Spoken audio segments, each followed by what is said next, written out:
Hey, welcome back everyone to Sending Stone Stories. I already messed up the intro. Feels bad. Welcome. Uh, we are D&D live. I am just going to stumble over this today. It has been a day. We Take are two. D&D 5e live stream game. My name is Cora, and I am your stumbling dungeon master as always. But our show features our fantastic cast of CJ, Hello, I'm CJ. I'm playing as Hector, a kobold wizard that worships Clothis, is an agent of destiny of hers. Puny Paladin, I'm playing Nikos, the Centaur cleric of Helioid. Rebecca, I'm playing Phaedron, also a centaur, but of Nylea. Sup Willie, Telemachus, the Minotaur Bard, unincorporated. we step once more into our mythical world of Theros for our campaign titled A Geek Tragedy. Didn't mess that one up this week. Last episode, our heroes and their new hireling Cedric began their journey north to track down the strange goat monster that ate the Second Son artifact.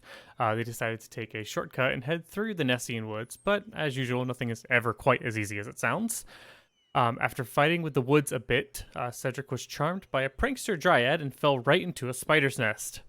They had to save their newfound ally by dealing with the threat, and the party then berated Acronis, the dryad who had done such a thing.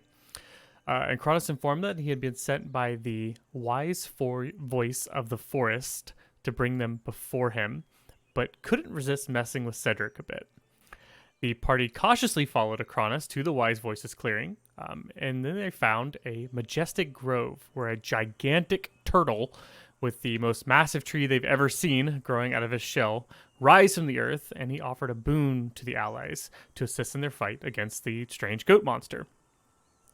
After learning a bit about their destiny and their past, the players traveled further before resting in the woods. That night, they were attacked by some strange undead masked creatures known as the Returned, with Cedric nearly being killed. He was cursed by one of the Returned's blades, and our players were able to extract the curse by placing the Returned's mask upon Cedric's face. Tired and hurting, they finished their long rest and then exited the forest the next morning. They now sit on the edge of Pheres Lands, the Centaur Raiders, a dangerous grassland controlled by the sister tribe of the Centaurs, not the same as Nikos and Phaedron. So, you guys it's still morning. You've just found your way to the edge of the Nessian Woods. There's kind of a cool breeze going through. The sun's shining pretty brightly. There's a few puffy clouds. There's a nice warm grassland smells coming into your nose here as you leave the Nessian Woods to the north. On the distance in the horizon, you see the very edge of the Katachchun Mountains, which is your destination. Anything in particular you guys would like to do before heading out into Pheres Lands? Yeah, in the Cast morning. Charm. I don't know. She would have tried to go and find some berries or something. It is summer, right? Could you try and just get away from the party a little bit, and then she's gonna probably turn into a little squirrel, try and smell out some berries. Sure. Give me a survival check. Do I have advantage because I'm a squirrel? Sure. I believe squirrels have advantage on they have keen smell, if I remember correctly. 21. 21. You get away from the party for a little bit right as you're at the edge of the woods. You guys watch Phaedron wander off. She transforms into a squirrel out of your vision, starts climbing through the trees, and Phaedron, you find a bright red berry bush off to the side. Nice. With your survival check being so high, let's say they're raspberries. Delicious. I will gather some. Turn back into a centaur. Just kind of back where everyone is probably packing up their gear and stuff. And just offer hey y'all, I know that most of us are out of water, so I've got two gifts for everyone. I've got these, which are just raspberries, and I've got these, which will sustain you throughout the day. And I'm going to pass out, 1, 2, 3, 4, 5, 6, 7, 8, 9, 10 with Cedric. Everybody gets 2 good berries. Have one now. You might still get thirsty, but you're not going to need any water today. Oh, So hold nice. on to the other one. Cedric, don't eat the other one. He already ate it. I gave him. All You right, like Cedric, I've got something special for you. I'm going to go in my bag. And I'm going to pull out a vial. I forget what color the liquid is. I feel like it's yellow or something. I say, have this. Don't drink it now, but if any one of us falls, feed it to us and it'll get us back up. And I'll give him my potion of healing. okay. Potion healings are usually red. So yeah, you take the. I know these ones are yellow because they were from. From the Helios or Heliod something, yeah. Feast. I remember saying that actually. Yeah, he takes it. He goes, "Cool." As he's like taking the stem of the good berry he ate, and he's like picking his teeth. Yeah, great. Yeah, I'll do that. No problem. Damn it, Cedric. And he puts it on his waist. I believe in him. And before we head out, I'll have another. I have a guest, and I will Athik to Gaia, and I will bring my ancestral bear spirit, and give everyone. I think 8 now. 8 temp HP because we Nice. leveled. I think it's your I'll druid double check, but I level. think it's 5 plus druid. Ooh, let's not. 7 HP. Okay. Big. Everybody gets 7 temp HP then. Why do these And then- berries have stems? Can I get mine destemmed? You can take it off yourself. I don't see you going out in the village, going out in the forest and picking your own berries or making them magically. Oh, that's what I mean. Pretty The sure magic which kind. one. Why does the magic one need a stem? So it's easier to hold on to. Put it in your pocket and find in your bag. That makes sense. They're like cherries, dude. Yeah, logic holds. Yeah, they were delicious, weren't they, Cedric? That was the best berry I've ever had. I've had some pretty good berries. That was the best one I've ever had. You see him Damn put the berry in, and he's like gonna chew it for like 6 times longer than he needs to. You're I'll eating make one sure, of the berries, Mac. I bite into mine, trying to make sure there's no seed. Don't They're want to seedless. swallow a seed. They're seedless. Not stemless. They're but seedless. Stems, no seeds. Nikos will, eat one, save the other in a saddlebag for later. Yeah, Just in case. whoever invented good berries didn't want people planting good berry trees, obviously. Mm-hmm. That'd be Great too news. crazy. I'll cast mage armor on myself in my morning ritual. Okay. Hector starts glowing a little bit as he's got a little glowing armor going over his body now. Vroom, vroom, vroom, vroom. Sounds a bit like a force field. It is. Cool. So you guys, you finish gathering your things. You finish getting your good berries. You head out to the edge of the Nessian Woods, and you're looking out upon the Pheres Lands. Anything else you'd like to do before you move out into the Pheres Lands? It takes a while for Mac to actually make the step from the boundary of the forest into the grasslands. He's looking back over his shoulder a lot. Your destiny's this way. I've been that way before. Oh, In fact, most of my life was that direction. I'd rather not, but here we go. And he takes his final step. Have Mac you instantly dies.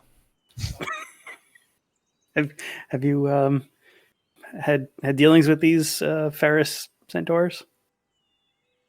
I don't know, have I? I don't know. Have you? Well, I mean, I imagine since he had to travel, Scophos is a long way from here. Yeah. So he had to have traveled through this land. Let's do a d20. 1 through 10, he has met centaurs out here before.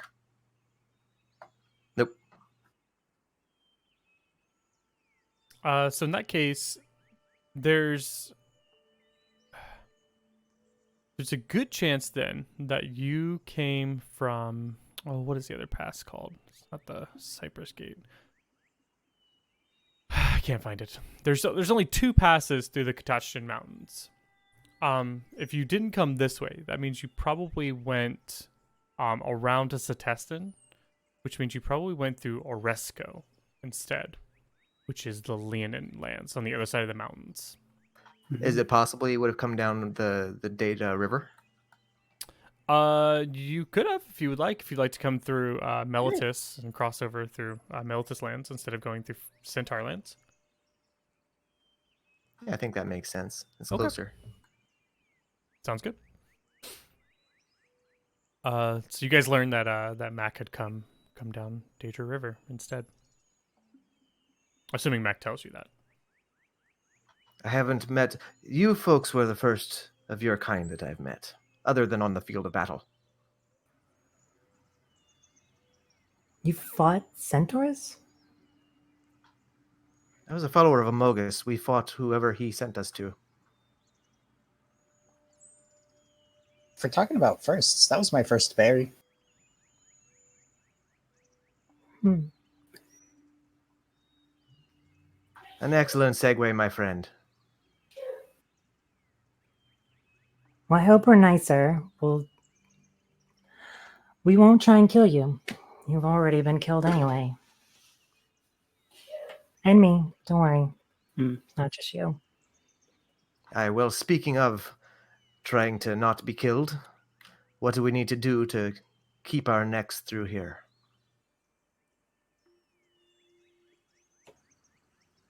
Keep an eye out.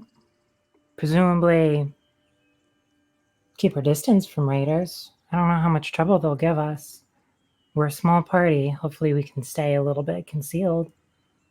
That'd You be don't my have thought. some sort of a flag or something that you fly and say, "Hey, my centaur, leave me alone." Ooh, do Yeah, you think it's that would called work? our legs. What if Phaedra and I just, pose as centaurs? That should be easy. And Mac, maybe you walk on all fours like you're our bull, and Nikos, Hector, you could ride in a saddlebag. Yeah, What do you think, Mac?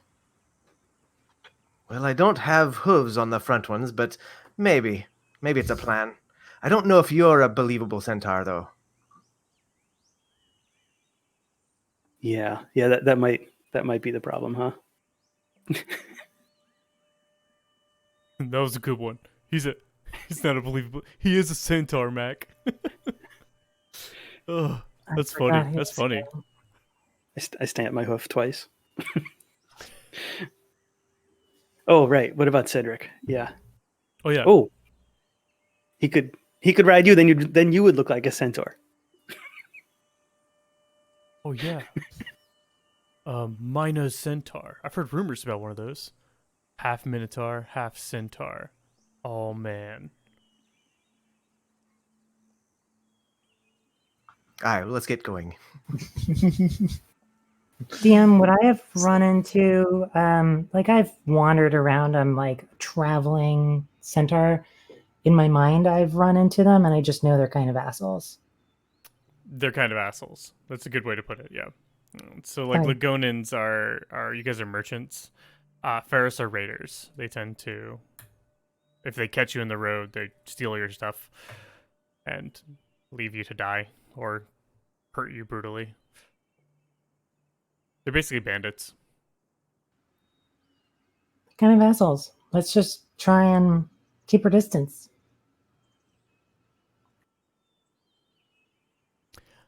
Okay, so we're gonna do encounter checks as you guys are moving through here. So basically every 2 hours of travel, we'll do a check to see if you guys encounter an encounter, and then we'll see what you guys encounter, and then we'll do the encounter. And did anybody get a counter on the amount of times I said encounter there? I think it You're was up to 6. 7? Okay. Cool. So who wants to who lead the way? That person will do a survival check, and then you'll roll a d20 to see if you have an encounter. I'm feeling kind of leady. I can help you with that. I'm a survivalist as myself. Can he help me with that? Can he aid? Or separate roles or something? DM? You can do advantage if one of you has higher, or if Adrian's higher. Okay. 23. Yep, and then roll me d20, please.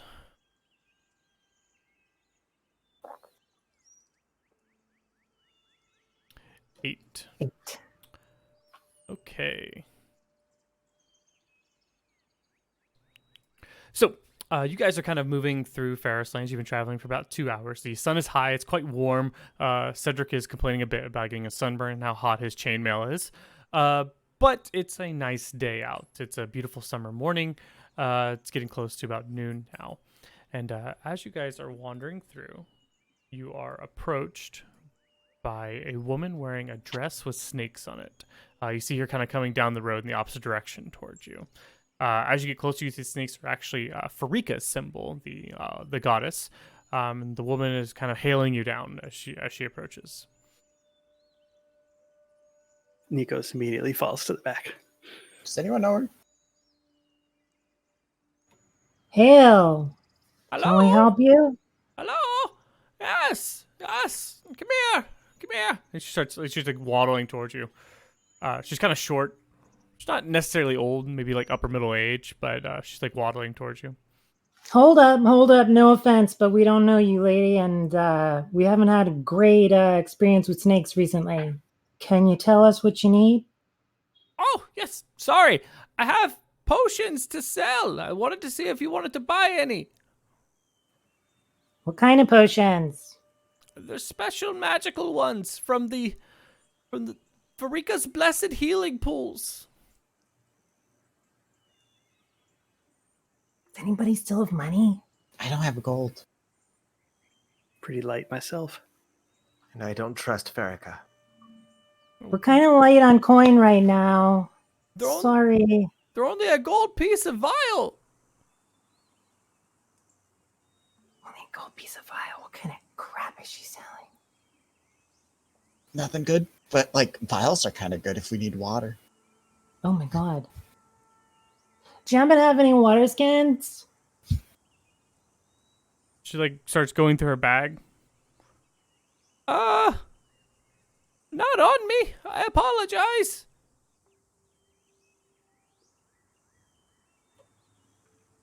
What do these potions do? Well, they could do a number of things. Pharika's blessed healing pools are usually healing, but sometimes they can do strange things. It's part of the magic of the goddess. She's the goddess of medicine and of poison, after all. How much would I know about this goddess? She's the goddess of medicine and poison. So Pharika kind of works in duality. She loves to experiment. She's basically like an alchemist that's true neutral. So she will gladly make you a... go ahead and give me a religion check on top of that, actually. Yeah. 23. Look at that. You guys are killing it today already. So yeah, she will gladly make you a potion that will cure all diseases, and she'll also make you a potion that will instantly kill you. She kind of loves experimenting that way. She's kind of like a coin flip. She's the true embodiment of a true neutral alchemist, and her followers kind of follow the same scheme. They will help some people, they will hurt others, and they'll do whatever they can in order to learn, experiment, and grow the science of making potions. Well, this sounds like a really good deal. Potions for 1 gold. Yay, discount potions. What could possibly go wrong? Feel free. Do you really I'm gonna buy some for vials. I'll buy 3. You have 3? I have 5. Well, can I approach now? I'll buy all 5. She like wanders up. She's still like waddling. She hold up. She's got the 5 vials. You see all 5 of them are kind of this greenish blue color. It definitely looks like water of some kind, but there's something else kind of mixed into the water. She goes, feel free to inspect them before you buy them if you would like. That's perfectly fine. I won't fault you for that. So the one thing that Hector will be looking at when he wants to inspect it is that they are actually something and not just like water. Or dyed water. Okay. So you could easily do that just by taking a taste of them. Yeah, he does like is it water? You take a taste of it. There's definitely a potion. There's some kind of magical potion in there. Something to it. Okay, I'm fine with that. And he takes out his like coin pouch and like empties it. Finds out of his 9 gold pieces 5, and then hands her 5. She takes them. She goes, wonderful. She hands all 5 to you. Thank you. Do you happen to have anything of greater interest?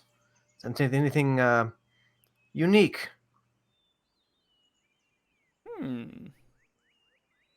She starts digging through her bag. I have some herbs and spices. Are you interested in those? Oh, what's this? She pulls out this kind of small little talisman of it's a double wrapped snake. It's set into a ring. The talisman's kind of a ruby eyes. I see it's a 2-headed snake, very similar to the things that killed you, wrapped around the tip of this ring. I have this ring of Pharika. Would you like that? How much? 25 gold pieces. I'm afraid it's a little bit too steep for me, but thank you for the offer. Understandable. I appreciate you buying the vials off of me. I've been trying to sell those to weary travelers for a week now. Nobody seems to trust my goddess. She does just as much good as she does bad. Sounds right. I think that's your problem. I mean, Mm. yeah. Something tells me that Pharika doesn't care too much whether people trust her. She does not. Trust is something that people who are not busy enough deal with. Pharika, my goddess, is all about learning, experimenting, growing. It's about knowledge, not about the consequences. Everything is an experiment. I respect that. And I trust if that it's meant to be a good, beneficial vial, then it's going to be good. I believe in destiny. Speaking of experiments, what if you, he takes out a vial out of his pouch that he's got, and he holds it up. Would you be willing to try to guess what's in this one? If you're right, you get to keep it. If you're wrong, you give us 5 gold. Oh, it's a bet, is it? Aye. And perhaps the blessing of your god will help you.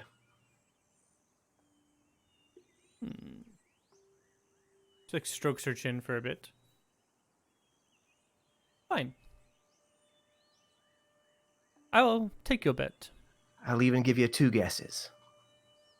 Okay. I'm going to have her do a medicine check. Okay. First, I have to decide what her stats are.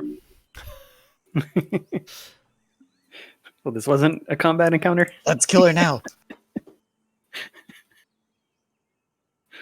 Let me find somebody appropriate for Pharika, actually.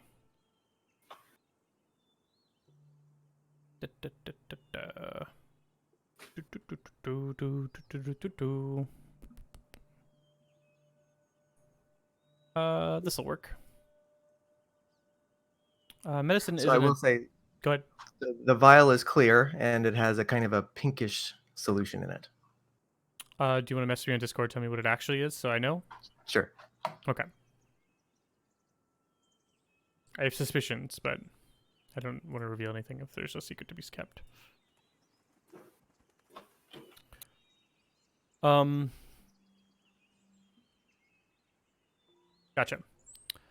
All right, I will have her be a cult fanatic then. Medicine is an int check, right? Wisdom. Wisdom medicine? Yes, it is wisdom medicine. That does make sense. That is a 19. May I taste it? Well, we didn't agree on that before the bet was set. Oh, fair enough. Fair enough.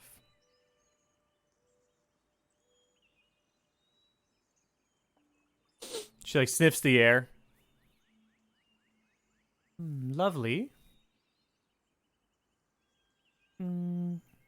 Is it a topical rose formula?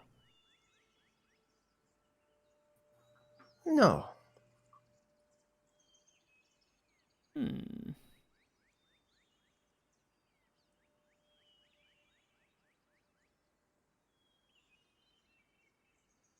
give me a deception check against that All right. 19 she got. If she was gonna get another like real high number right there, I was just gonna let her know. But I'll let you do your deception check here. Okay. That's a 13. So she got a 19 for the first roll and 8 for the second roll, and then Telemachus got a 13 for the deception. And she'll go, well, I do believe it is perfume.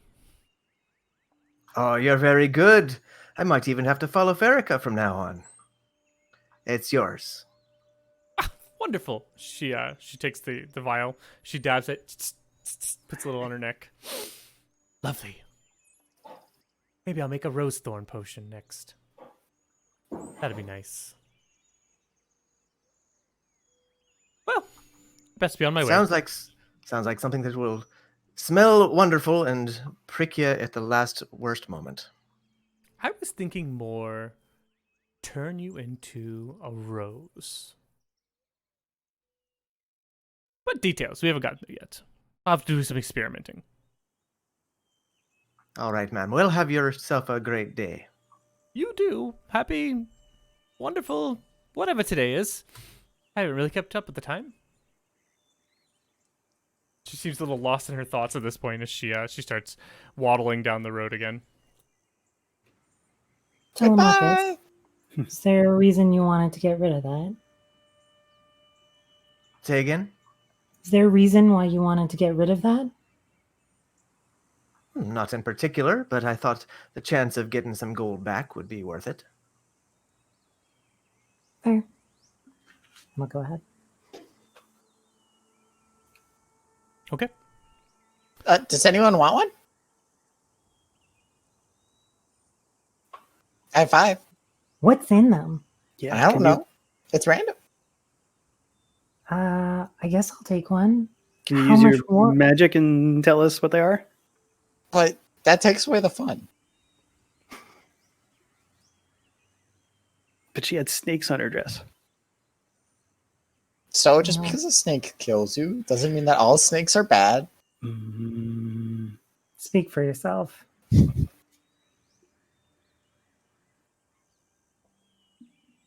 So Phaedron grabbed one, right? Okay. Which potion did you take, Phaedron? Sure. And then you said it was from the snake lady, and I was like, peace out. Does Cedric want one? I don't know. You giving them up? I mean, I bought them just so that we could use them. You know, I didn't want to like actually have them all as mine. I'll share them. Cool. Yeah, I'll take one. how about you drink one, Hector, and whatever happens is your destiny. We'll wait for when it's needed. He can have. I don't know if it matters, but he can have the 4th one. Okay. So he'll stick it next to the other potion of healing he has on his belt. Then. Just know the difference between the two. If someone gets downed, you give them the one Phaedron gave you. Yeah, that one's yellow. Give her the yellow one. And then backup one is the one I gave you.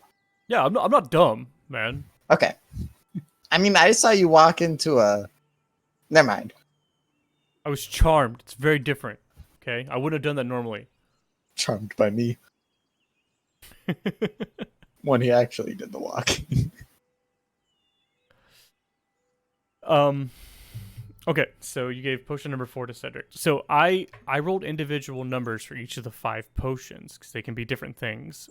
Would you rather they were all the same thing, or would you rather just? No. Okay. Then I'm keeping track of which ones are which. So just Okay. Just So I have 4, or all but 4. yep. Cedric has 4. I have 1, 2, 3, and 5. Okay. So you guys continue once more moving across Pheres Lands. So you guys can move if you wanted to be like stealthy. As you're kind of moving across Pheres Lands, you can move at slow pace. Currently, you're moving at normal pace. If you would like to kind of push across Pheres Lands faster, you can move at a fast pace. These are using the rules from the DMG. So, what would you guys like to do as a group? Would we I have an would say is idea that- how far we'd have to go to get through the full Pheres Lands? Like, even if we go full pace, are we still going to be there? Because that'll make a difference in deciding. Give me. Do you have proficiency in cartographer's tools? Nope. Okay, then anybody can give me a history check. See if you can kind of judge how far it would be from the point of the woods to where the mountain you're trying to get to. Wow. It's a natural 20.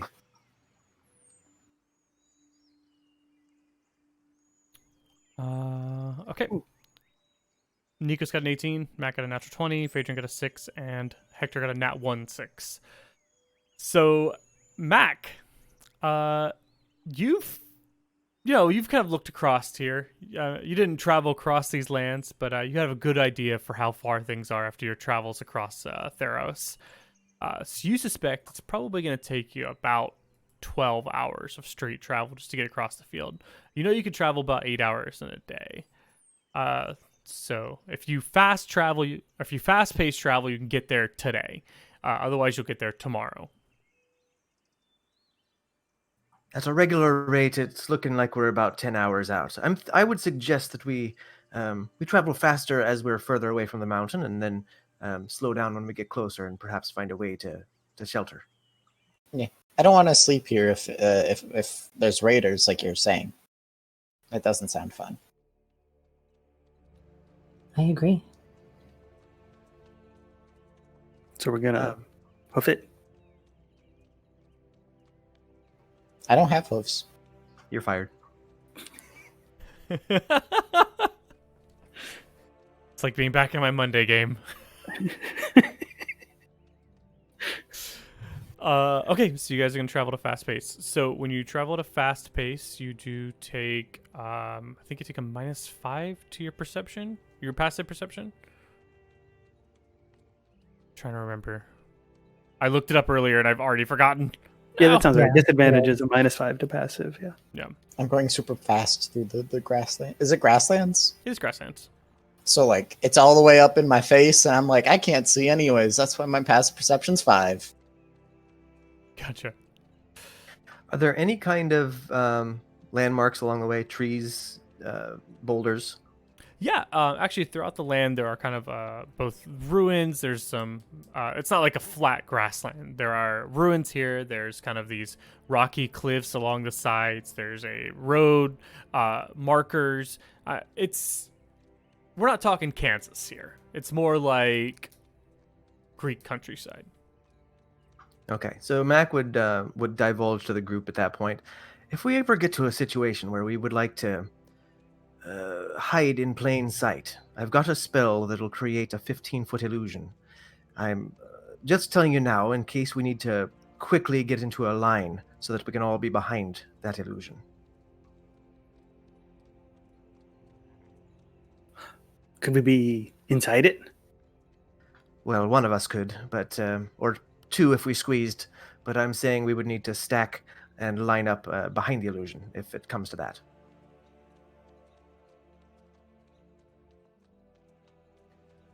That's fancy. I like it. Very fancy.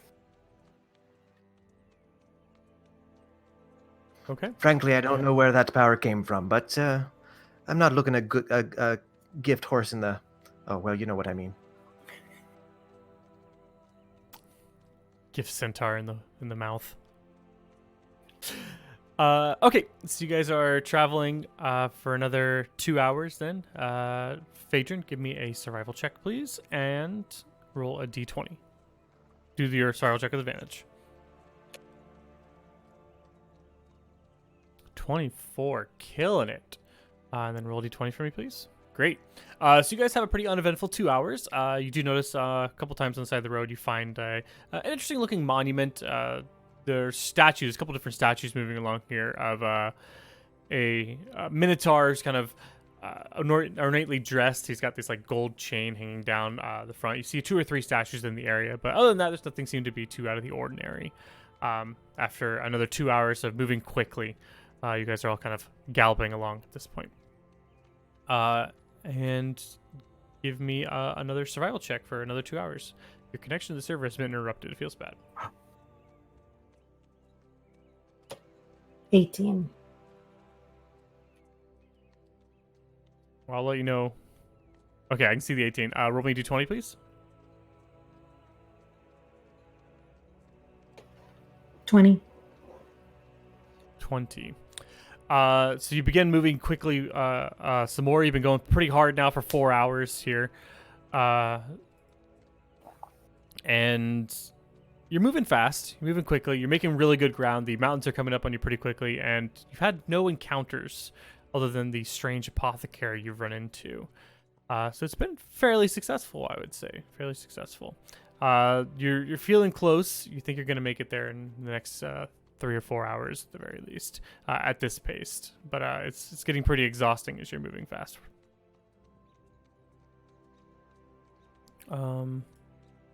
Where's the travel chapter? Oh, is it in the PHB? But it's in the PHB, actually. I think about it. I've been trying to find it this whole time. It's Perhaps under we should movement. take Like for travel pace. There it is. It's under movement. Found it. Okay. Fast pace makes players -5. Okay. Yep. Perhaps Yep. we should take a moment to scope out the territory, just to take a breather. Eat lunch. Yeah. Let's eat lunch. It's like 4 in the afternoon. We've barely eaten all day. I mean, the good You berry is shouldn't be really hungry. good. Yeah. You had double the amount of nutrition that you needed. I only had one good berry. Oh, Sometimes what you want is the feeling of the chewing. That's the pleasure of it. Yeah. I got an egg. Let's have an egg. You don't chew an egg. You swallow an egg whole? It's squishy. What if you cook Fry it? it up with some butter, some cheese. We don't have time to cook anything right now. Are you sure you want to stop? I mean, we're making a good pace. We could make it through here today. Walk and eat. I was just saying Still we could got stop for days. a moment and look around instead of running straight in to danger. He just kind of We scans should the slow horizon. down or stop. Oh, just for a moment. We're just staying for a moment. Right? Just look around. Make sure there's nothing following us. Aye. Do you want to go back and look at those Minotaur statues again? Oh no, that's too far back. Yeah, that's like 4 hours back. It's weird. Okay, it's gone now. Yeah, I got the red bar briefly. Now I have it. Yeah. Yeah, I wasn't getting it on that one over there. Just this one. All right, well, let's keep moving then. We'll keep moving. We'll probably get there in the next few hours. Actually, we made most of our way through here. It's surprised we haven't run anybody yet. That's You're- what's you're got doing me a- worried. doing a great job, Cedric. I know you're not as fast as all of us, so it must be extra hard on you. Have you been getting Cedric his lightweight buff yet today? No, I've been using it myself. It's been on me. I want to keep up. Cedric is feeling tired, but he's keeping up. All right, and then give me another survival check with advantage, please. Phaedron. That one is a 17. And 1d20, please. That's a 3. I'm gonna have to roll physical dice here. Oh, nope. My dice rolling is working, even though I can't see your dice rolling working.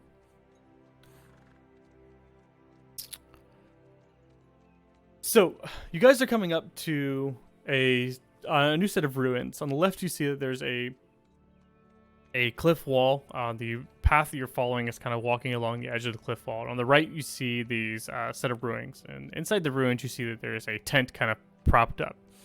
As you are getting closer, you just see this. And as you see it, you see the tent kind of opens up and a centaur walks out. He sees you guys and he's kind of looking there. It's just the one tent and it's just the one centaur. Give me a perception check, Phaedron. Natural 20, 25. Oof, killing it. You immediately notice that this guy has Lagonan colorings, so he doesn't have the more fierce colorings of a Pheros or the stripes of a Pheros. They have the more Lagonan coloring. So you realize he's a Lagonan centaur out here. What is it, afternoon, evening? It's getting close to evening at this point. You guys have been going for about 8 hours. So Nice Sylvan greeting, like, good evening. hail! He yells out back to you. Didn't expect to see another Lagonan out here. Neither did we. Where you headed? Oh, I'm out. Come down here. Come down here. We'll talk more. He's got like this small fire next to these ruins. He's got kicked up here. If my roll 20 would start working ever, we could show you the map. What are they saying? I don't know. Just waving us over. Didn't expect to see us here.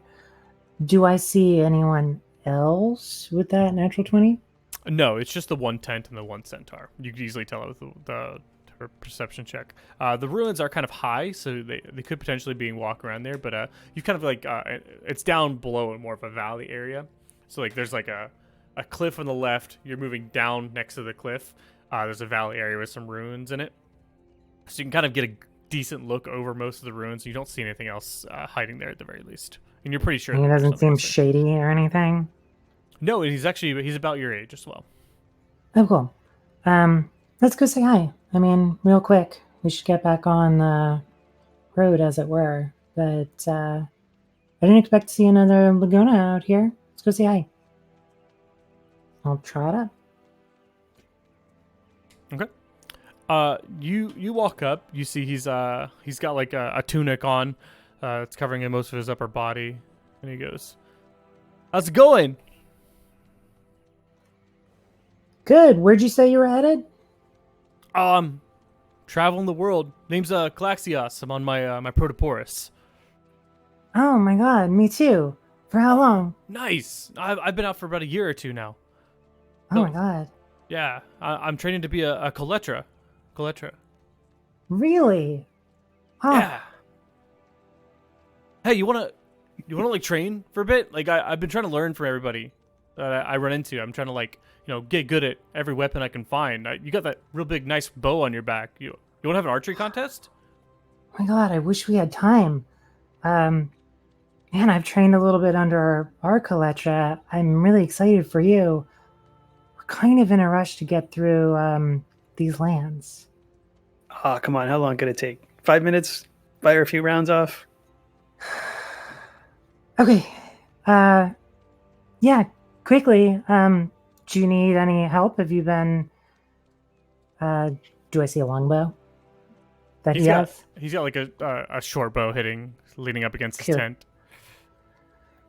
But Sure. Do you need some pointers? I'll take any advice I can get. I want to be the best collector I can be when I get back to my tribe.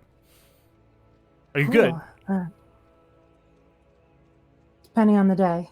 Yeah, I've been a little bit distracted, but you could say that. Okay.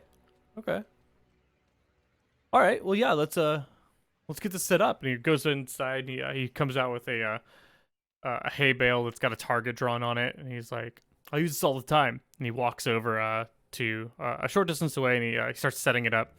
He's like putting some sticks together. Does it have like holes all around the bullseye, but like not in the bullseye? I was thinking more of it's like a hay bale with like paint on it, but sure, we'll say it's got like paper on it and there's Cool. like holes. Little paper, parchment. Yeah. I'd love to watch your farm after you.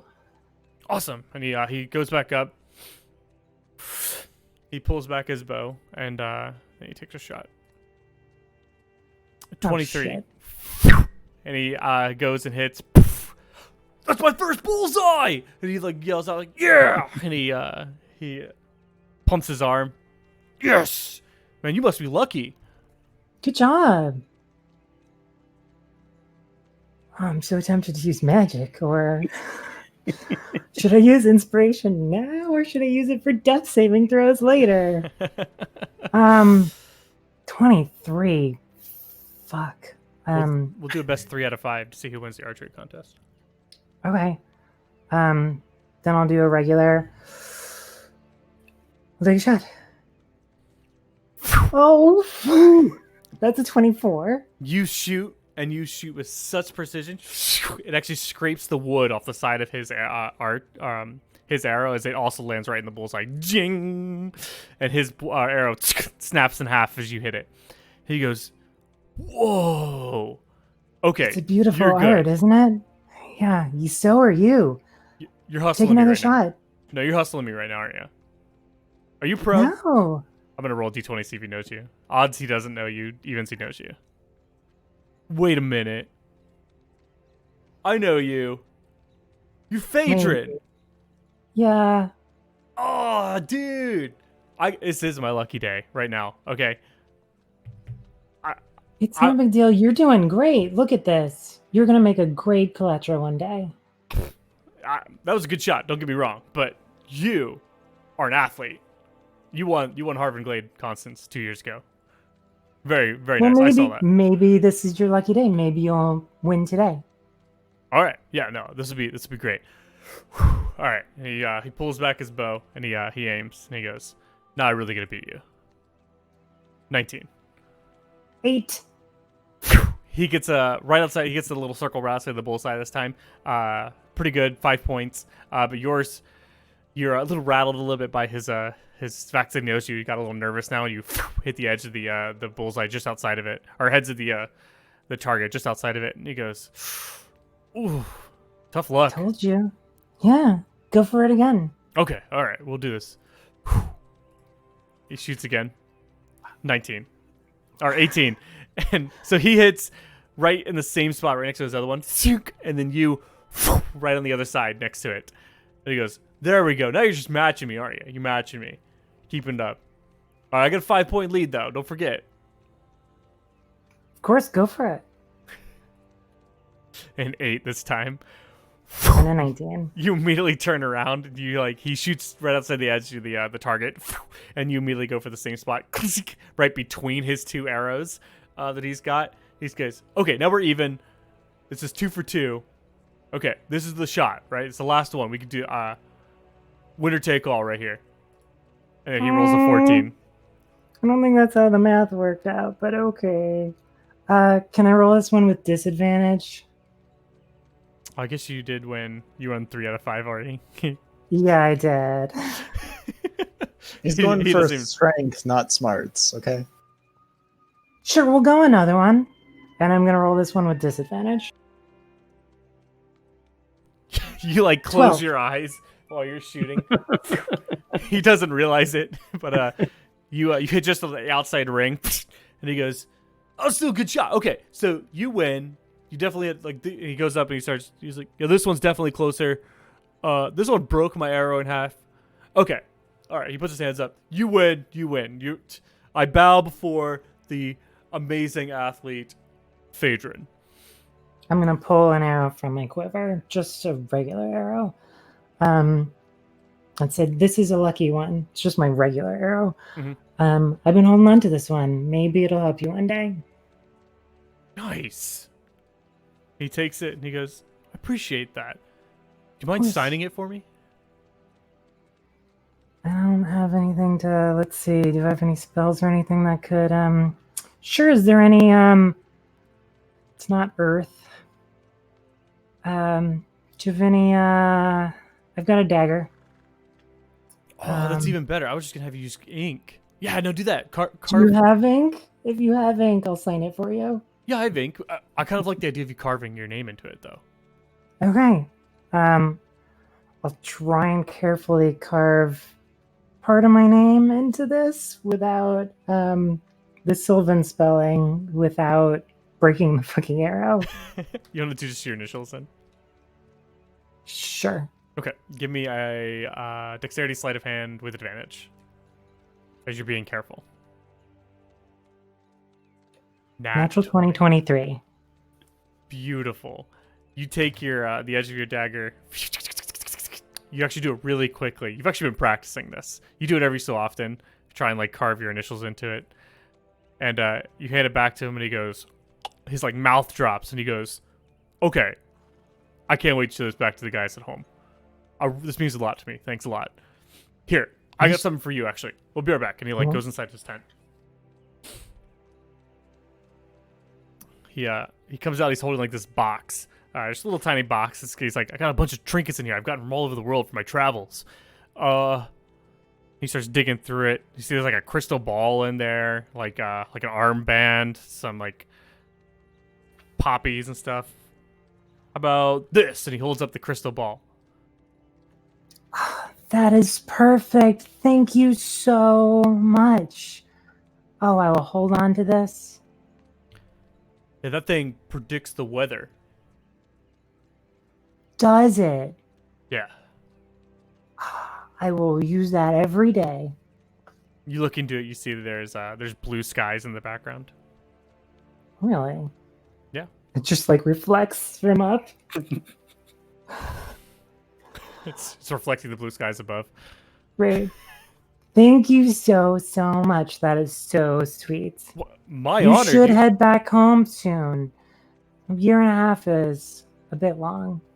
Well, I want to be good first. I've mastered a lot of weapons, but if I'm going to be Kaletra, I got to come back with my A game. I got to be ready. You are good. You're ready. Head back. You think so? Your guru would appreciate it. Give me a persuasion check. That's a 4. You think so? I mean, that means a lot. That means a lot. I think maybe I'll do a few more months of training, but it's nice to know that an athlete as yourself thinks that I'm good enough to be a Kaletra. So, I appreciate it. Thanks a lot. Of course. Stay safe. Hey, you too, guys. I got some other cool stuff. You guys want to like maybe buy some?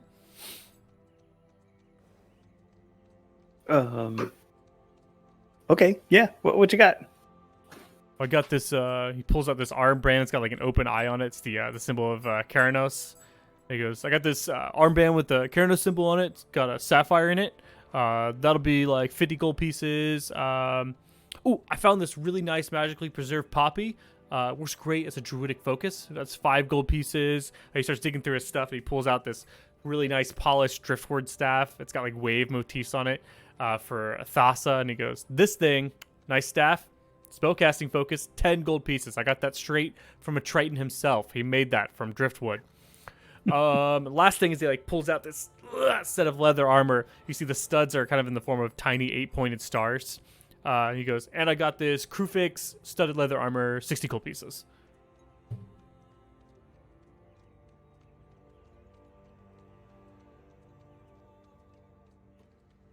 Great stuff. Anyone? I just bought some potions back there. Oh, for Mac the has not apothecary. been. Mhm. Oh, did you run into her? Yeah, she came by. You didn't buy her potions? Nah.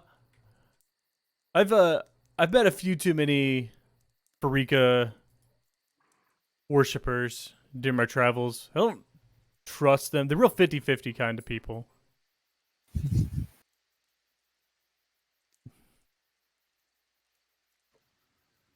Player in me is wondering, do we notice something happening? Cass is bigger. Oh, there we go. So this whole time, Mac has not been with these guys. He's standing outside the camp, watching the horizon. Sounds good. Been in the shade. We need this guy's help. What I dislike is that player character centaurs are technically medium creatures, Mm-hmm. but the monster centaurs are large creatures. And I find it really off-putting because you're just standing next to this dude. You're the same size, but his token's twice the size of yours. Sorry. He's a Clydesdale. Yeah, apparently. That means Alright. you can have a centaur mounting a centaur. I mean, I guess. I didn't want to interrupt that, but Phaedron's mic has been crackling for me. Is it the same for others? A little bit, yeah.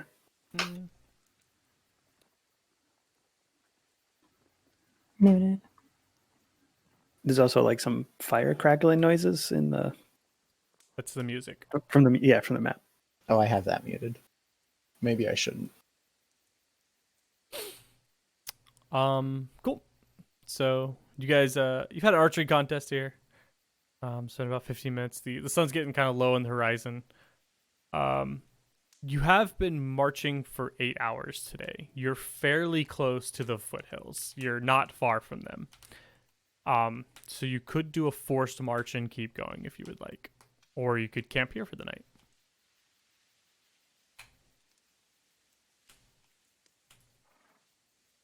Did we ever catch his name? Yeah, but I forgot it. What was it? Caliaxus. Caliaxus.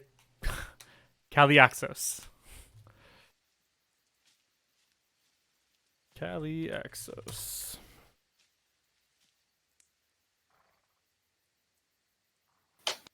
Cool. I'm more inclined to camp out here than to try to push our luck. I agree, especially if Caliaxis is here. He looks strong and trained. Yeah, and you guys are more than welcome to camp here with me tonight. I was gonna retire for myself. I mean, seemed cool. Strength in numbers. I agree. This ruins That'd be great. provide good shelter as well. So you camp over next to that dried up well. Probably be a good spot.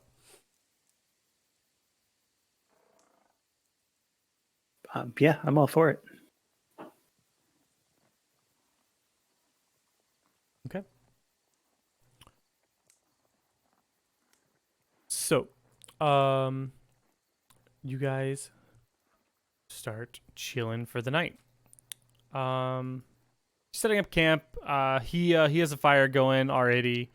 He starts telling stories about his travels. He headed up to Akros towards the beginning, hung out with them for a bit, learned to use spears with the Akroan warriors. He's like, I'm better with the spear than anything else, I gotta say. I trained with the pike as a kid, but when you learn to use a spear with a Akroan warrior, you learn to use a spear the right way.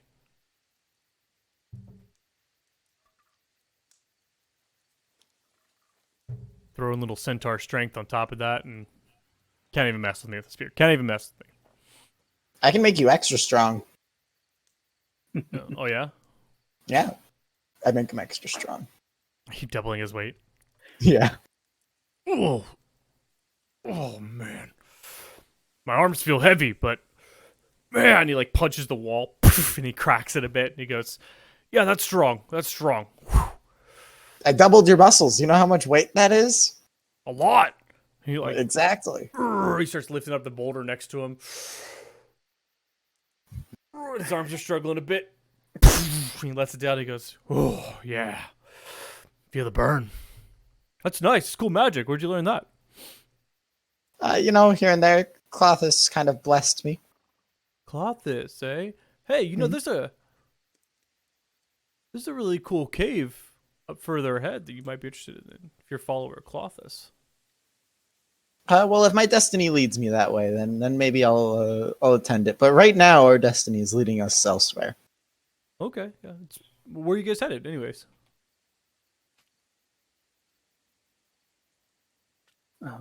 Andranes, Mount Andranes.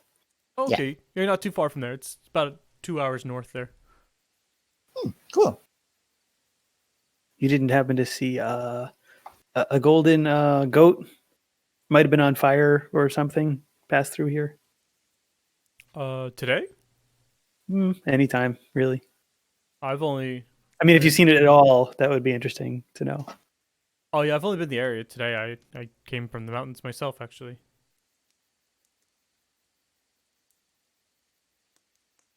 How about a guy, a human, Alice, a priest of Helioid? See anyone like that? Pass. I'm gonna do a pure luck check for him to see if he ran into Alice.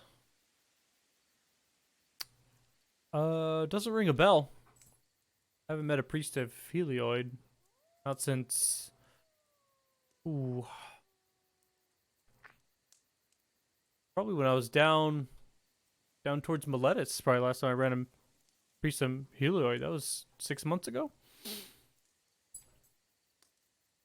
Oh, yeah. Okay.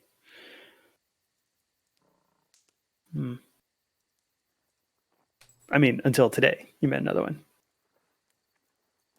Is there a priest here?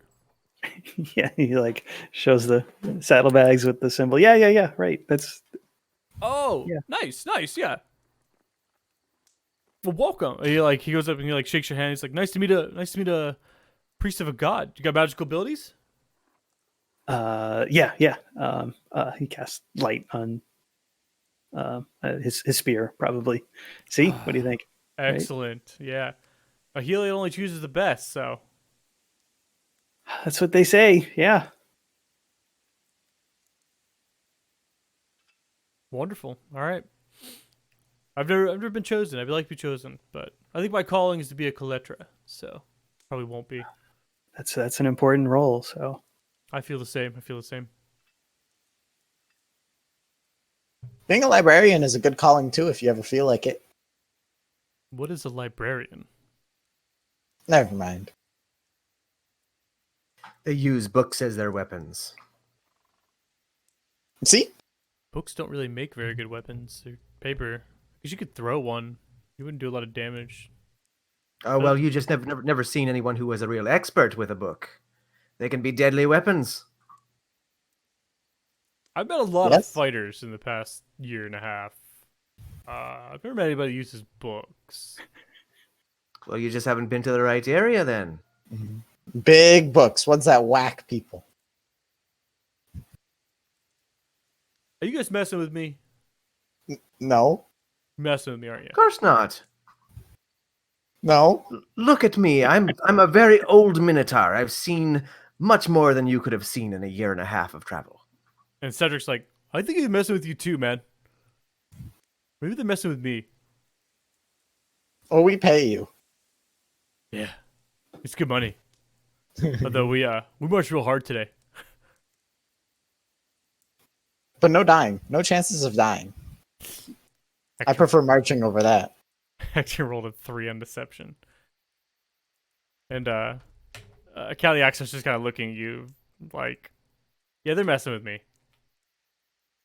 He's Telemachus with his 6 of deception. Definitely messing with me. Okay, real funny, guys. Real funny.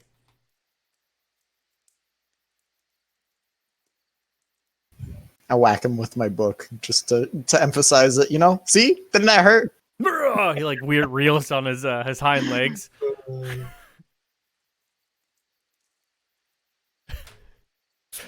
Okay, you guys want to do watches then?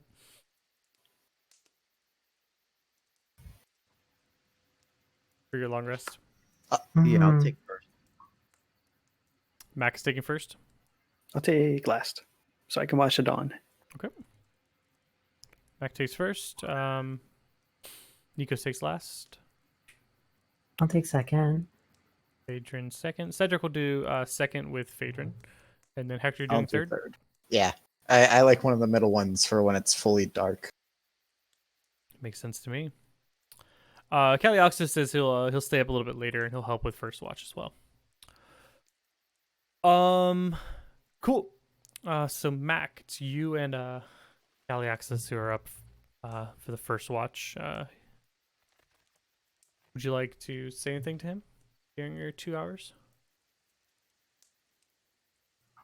No. I just watch. I watch the fire. I watch the distance. I listen carefully. And he's deep in thought, so he's not intentionally snubbing this guy. He just doesn't care about him.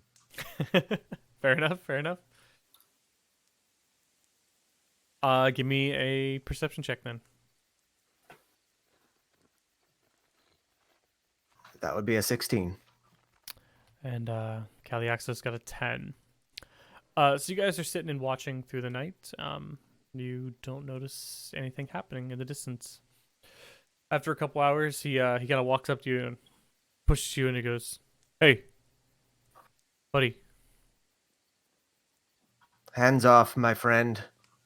Sorry, just you seem very deep in thought. I wasn't sure if you're actually awake still. Just gonna say our watch is over. Gonna head to bed. Get up the next ones. You go ahead. I'll wake Phaedron. Okay. He waits about 10 minutes for this guy to give him a chance to fall asleep before he goes and raises Phaedron up. And he doesn't go to sleep after that. Like when she's up, he kind of loiters for a bit. And so he's just sitting there looking at you, Phaedron. Something on your mind? You ever heard the word Zerarch before? Isn't that what the turtle said? Or I would remember. I mean before that. Before Adranus. Or Acranus. I haven't. No, not since then. Isn't that a name they called you? Well, the impression I got was that it was a general term, maybe some language that I didn't speak. Something Sylvan. DM? I'm guessing it's nothing I've ever heard before. No, maybe not something you've heard before. Cool, I wouldn't think so. No, sorry. It sounded like a name to me. I had a dream last night when we finished our long rest. It said it there too. Who said it? All of them. All of what? Were people calling you that name? I was back at Scophos and we were headed to battle, and they all just stopped and looked my direction, and they all, with one voice, said that same word again. And when I woke up this morning, I felt different. I'm not surprised you felt different. No, I mean felt- powerful. Not like I've been since I left Mogus. Yeah, me too. Oh, you had a dream And, too? No, but, well, I don't know how else to say it. I'll pick up like a little pebble or a stone, and it'll start to glow light. I'll cast light on it. This is new. Since after we died. I think we died. How do you feel about that, by the way? Because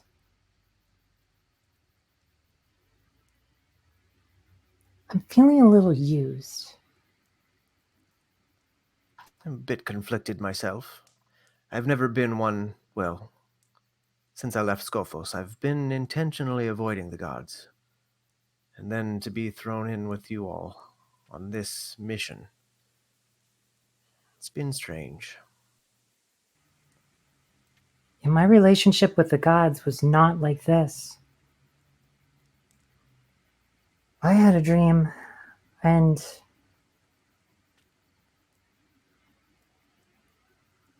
they said they owned my soul. Who's they? It wasn't just Nylea, it was Nylea and the other one. The one with the masks. The one at the river. I think that's who they were implying. And now I was just on a protoporus, like this other Lagona here. Just leaving home for a little bit. And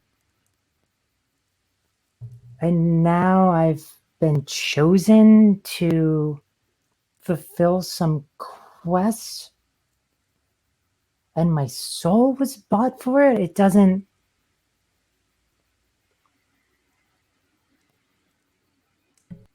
Doesn't feel great. Hector would say it was our destiny. Yeah, you would. I hope Although my sometimes- destiny involves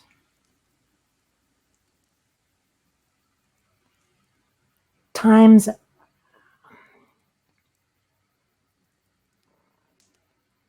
I hope no gods own my soul at some point. Well, if destiny's a thing, and I'm not saying I'm fully on board with that, mind you. I've got a sort of a sinking feeling that Hector was just dropped a couple of times too many when he was a child. But Yeah. I don't want to believe that the gods have that much control. Well, you're alive, aren't you?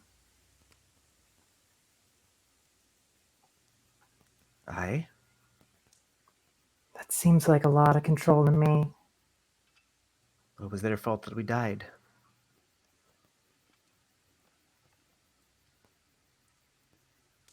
Yeah. I've been wondering if that was intentional. Or was it just that we happened to be the 4 most capable fighters in a unfortunate situation, and they chose us out of convenience?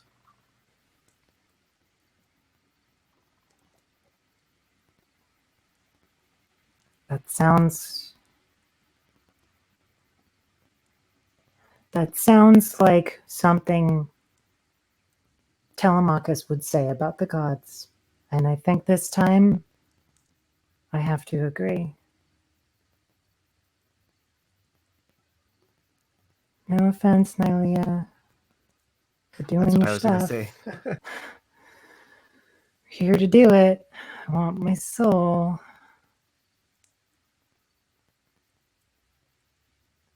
I don't know.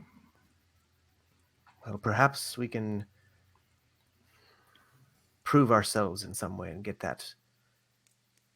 our control back. But anyway, I'm distracting you and I've got to get some rest myself. Sweet dreams. From your lips to their ears. Right? And he heads to sleep next to the broken down well. Okay. Say in the process, you go and wake up Cedric because he's supposed to be on Phaedron's watch as well. Yeah, I'm up. Come on by the fire. Come on, buddy. Yeah, I'm coming. You can go back to bed later. Wake up. Bed? Wake up. What? Here, have a raspberry. Oh, sweet. He sits down next to you. Oh, so tart. Ugh. He throws it in the fire. It's not as good as those good berries you gave me. Hope we have more of those Woke tomorrow. you up. Woke you up, though, didn't it?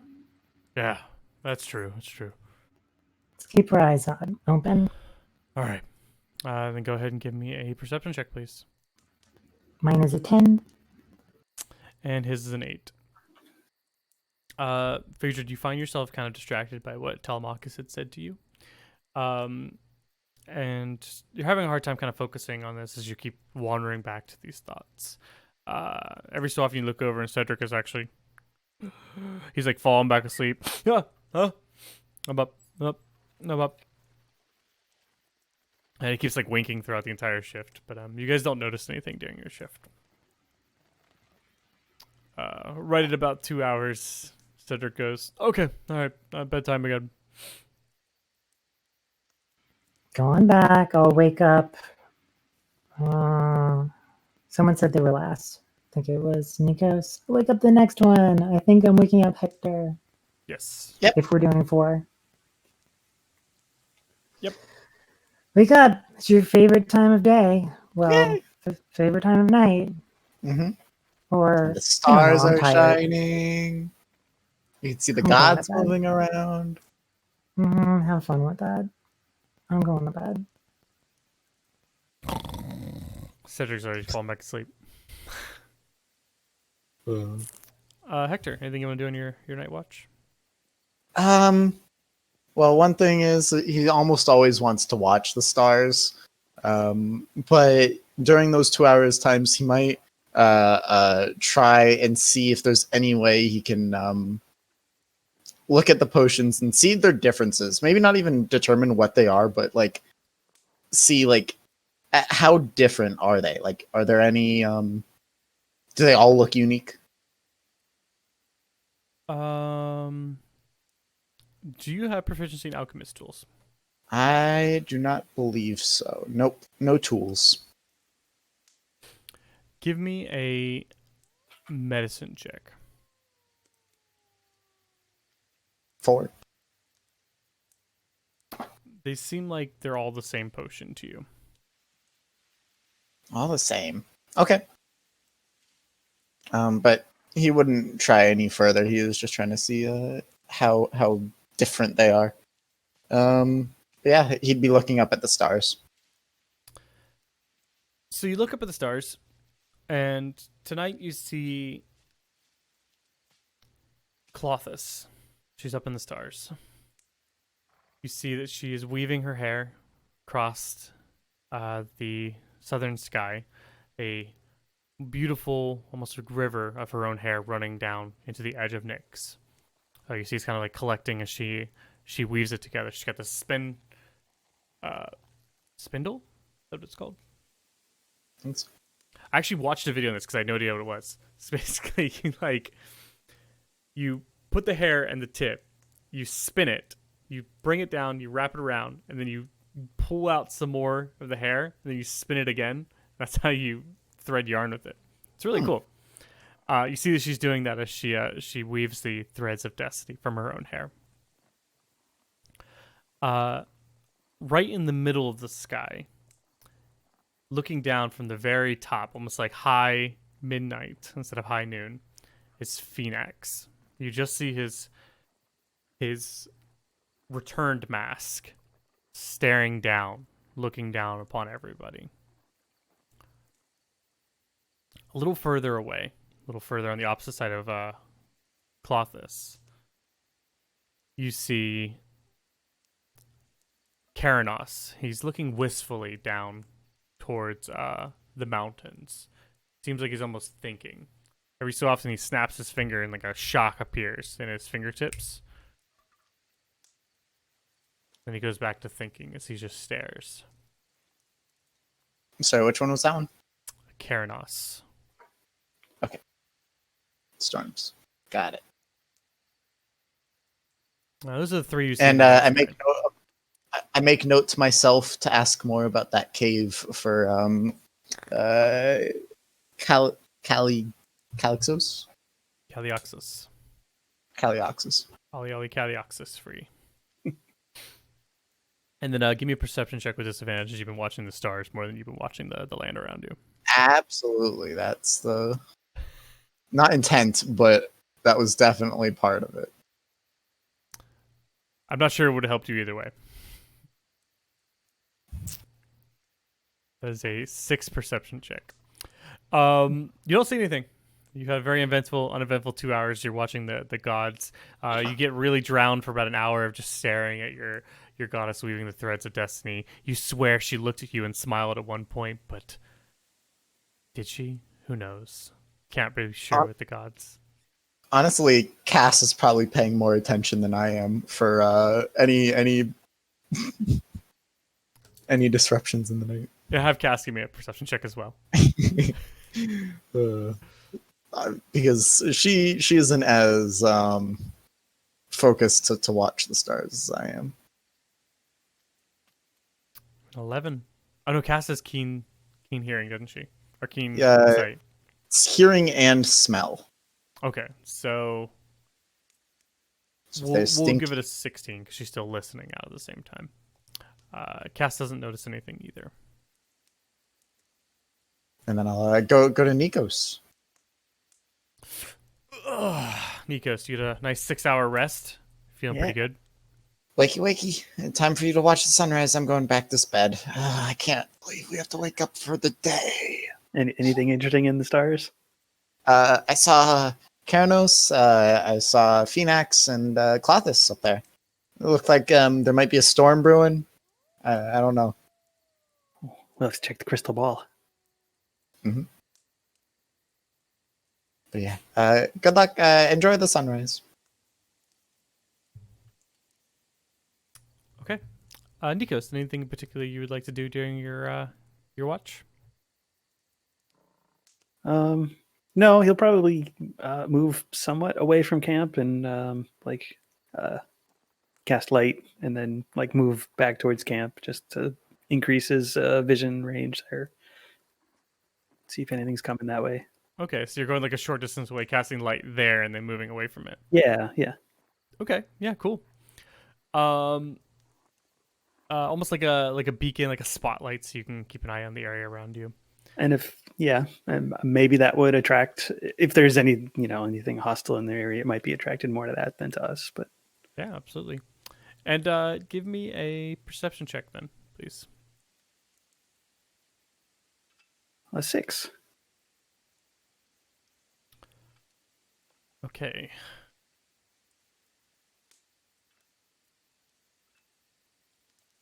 So, you're wandering, looking through, keeping an eye out, watching your light. You find that every time you look at the light, it kind of like makes it hard to look in the dark parts again, as the light kind of brightens up your vision and it makes your eyes adjust to the darkness again. So you know there's times where you've missed things, but you didn't see anything during your watch. And as the sun begins rising, you climb up to the edge of the cliff and you look out and you watch as you have a really good view of the sun out here in the plains.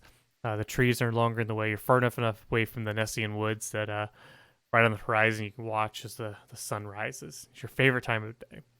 Yeah, get that real early sunrise. Yeah, see the sun very early on. Yep. Get those beautiful purples and reds and yellows of the morning sun. Refreshing. You love it. And right as the sun rises, you see, right on the edge of the horizon, two stars flash next to the sun. They flash for just a second. You saw it, and they're gone. Not sure what that was. No.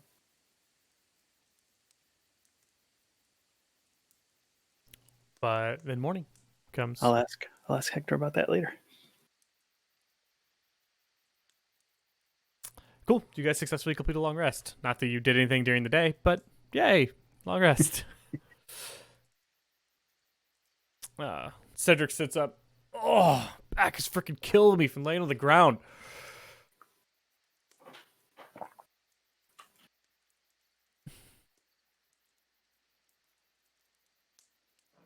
Do you need like a back massage? I can get like real heavy and like walk on your back.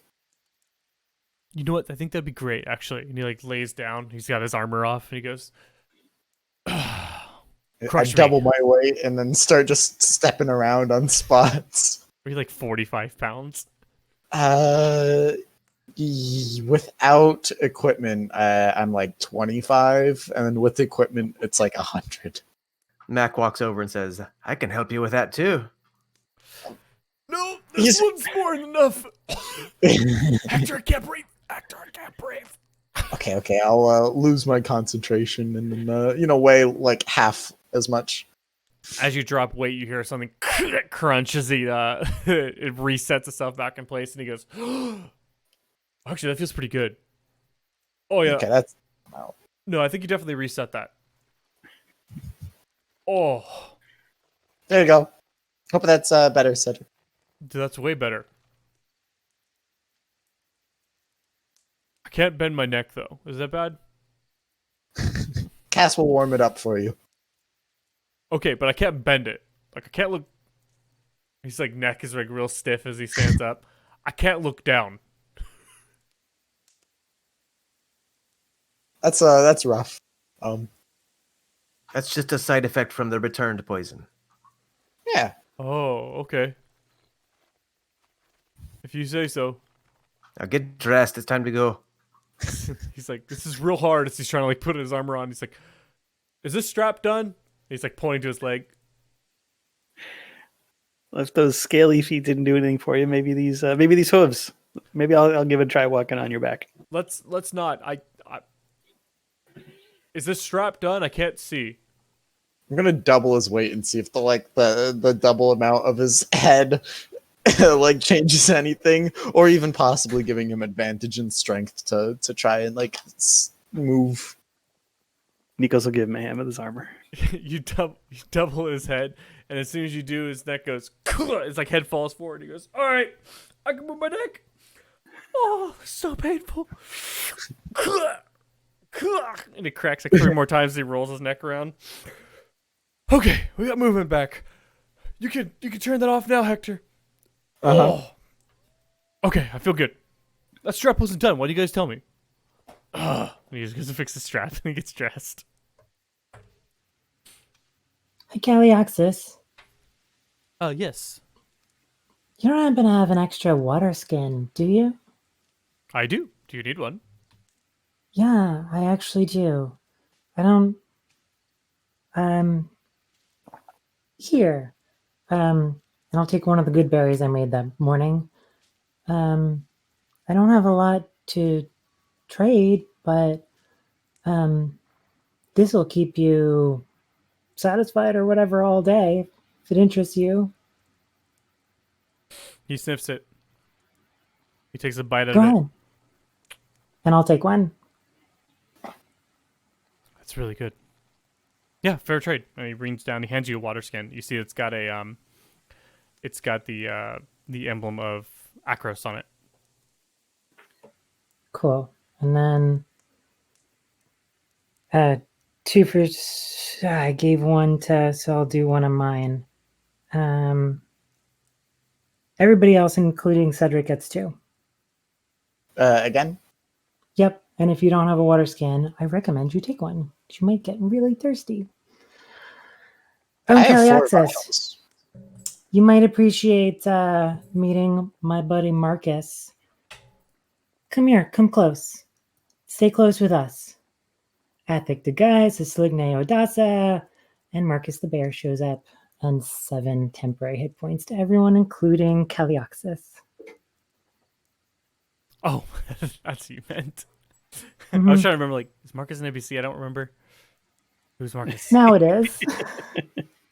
I forget where I got the name, but I wrote down Marcus is apparently the bear. I was Marcus was the shopkeeper. That's in what I was the saying. original Was he town. the shopkeeper that Telemachus knew? Why would Pheres? Yeah. Oh, I've got it as the bear. Okay. There. But Calioxis, can you tell me more about that cave, just in case Destiny does lead me that way? What do you know about it? Absolutely, my dude. Yeah. I walked by it on the way down here. There's like a mirror in there. It's called the Mirror of Clothis. Give me a history check. Actually, give me a religion check. They're the same roll for me. Let's go. Let's go. 14. The Mirror of Clothis is a mystical mirror that you've heard legends about. Lost or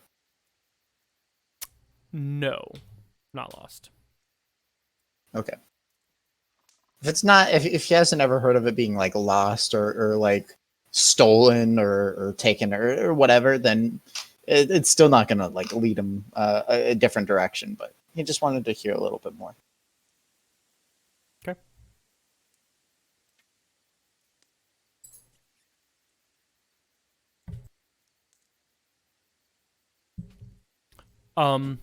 Cool. So you guys all get 7 temp HP as well as Calliaxis, and he's like, he's looking down at his thicker fur from his temp HP from the bear totem. He's like, very nice spell, very nice spell.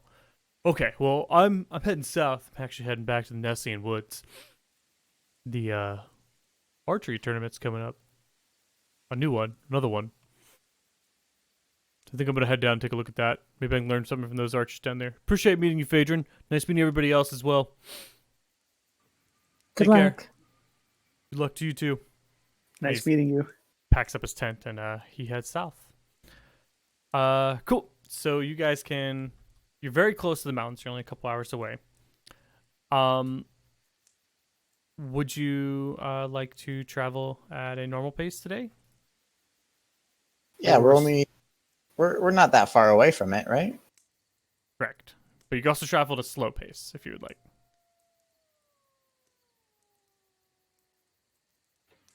Turtle said to be the voice of the forest, said to be careful. I don't know. I think stealthy would be a good choice. Yeah, let's take the rest of the way kind of slow. Keep our eyes Okay. up. And it might help out with your armor there, Nikos. Yeah. He rattles a bit there. The one that like gleams off the sun as well. Like Yes. You should get a cloak. Cover that up. Cloak of Heliod. I mean, Um, would you be prefer you just- be all shiny? Why would you Cloak want of to, Heliod will be all bright and reflective too, I think. why would you want to cover it up? He looks like a sun. He's a cleric I- of Heliod. He's a Yeah. real master. Aye, but we're headed into an area where dangerous people might be about. If Heliod is going to shine on me, he's going to shine on me. Exactly. He hits his chainmail as well. Ding, ding, ding.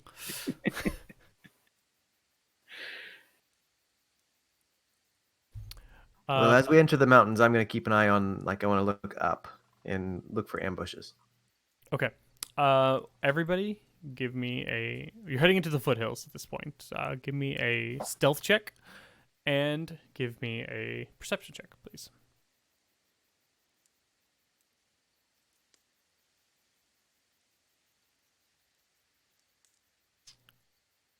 Okay, so that is 9, 12, 14, and 4 for stealth. Oh, I gotta do.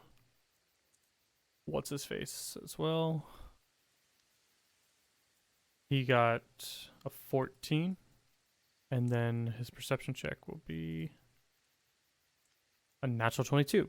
And you guys got a 17, 7, 21, and a 20. You guys did really good at perception checks at the very least. Stealth check's not too bad. Not too bad. It's about a 12 average. So you guys are heading north. Stealthily, slowly, keeping an eye out. Oh, yeah, if we're Phaedron. going slow. Do we get an advantage on that?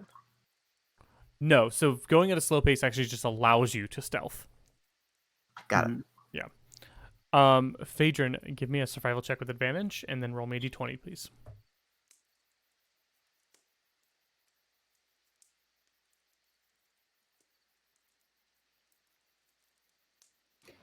That's a 9. Yep. And an 8. Okay. So you guys are kind of watching, wandering, moving north. You feel the grasslands are starting getting rockier here. They're getting closer to the mountains. There's a lot more ridges, a lot more places for people to hide. But you're moving out of Pheres Lands at this point, and you know that the centaurs normally don't come this far north, as it's not super easy for them to maneuver. All of you are moving, and you hear and see at the same time a centaur sitting on top of a ridge. He's kind of wrapped in this long cloak. He's sitting next to a fire, poking it with one arm while the other arm's kind of huddled next to his body. He's poking the fire with a long sword. But he doesn't seem to see you. Now that's just foolishness. Don't stick a sword into a fire, man. You should treat your weapon with better respect. When he says that, he looks up and he goes, "Huh? Who said that? You down there?" As he stands up to his full height, all of you notice that he has Pheres colorings. He doesn't have Agona colorings. He's still holding his arm close to his chest, and then he goes, "Get out of here! I don't want anyone around here. Leave me alone. Who are you? Oh, I like your coding. Go away! Are you injured? No! Not even a little bit. Be gone. I have this healing potion. Give me a persuasion check. Can I insight that? Is he actually? Is he lying that he's injured? Give me an insight check. I got an 8 for my persuasion. Nikos with a 15 insight. He's definitely injured. You see that he's coughing a lot. His arm is like really close to his body. He's shivering a bit. Hector with an 8 persuasion, he goes, I don't want your damn poison. Leave me alone. There's a chance it's good. Are you trying to kill me? I just want to die alone. I thought you said No, you weren't injured. I'm not. I walk closer to him. Same.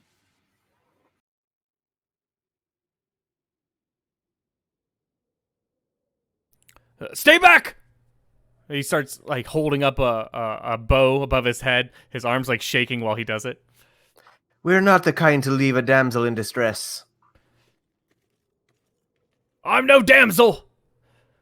I'm a trained Pheres raider. I'll kill you if you walk up that ridge. He walks up the ridge. Follows. Yeah, I'll be pretty quick behind. You guys start walking up the ridge, and he aims his longbow at you, and he goes to like pull it with his other arm, and it snaps on his arm, and he goes ah, and he collapses, falls on the ground, and right as he does, we go to break.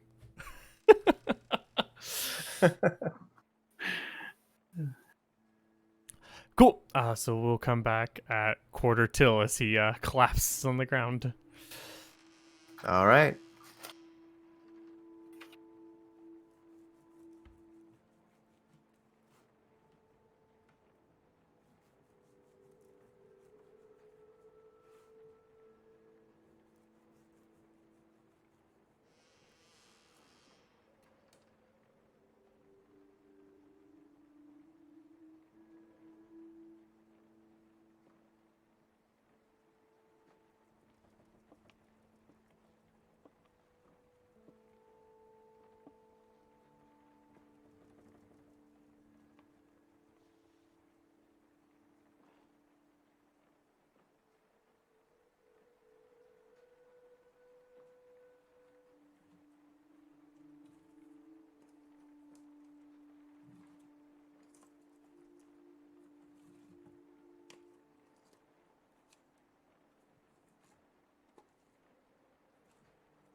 Welcome back, everybody, from break. Last half, we had the group moving through Pheres Lands. They encountered a strange apothecary. They started moving pretty quickly, and then they met up with a Lagonan centaur who was out on his Protophoros. Rumspringa. Centaur Rumspringa. There we go. After the next morning, you guys headed north again, and this time you discovered a Pheres centaur who was camped out, noticeably injured. You guys had tried to approach him, and as he tried to shoot you away, he collapsed, and that is where we left off. So, Mac, Hector, you guys are climbing up the hill towards this centaur. What would you like to do? I draw my bow and have an arrow knocked on him as we climb up the top. Okay. And as soon as I get within 30-foot range, I'd like to make the bow the or the centaur has double in weight, just so it's a little bit harder to pick up. Okay. We mean you no harm, but we don't take kindly to being threatened. I was here first. You guys... Give me a persuasion check, Mac.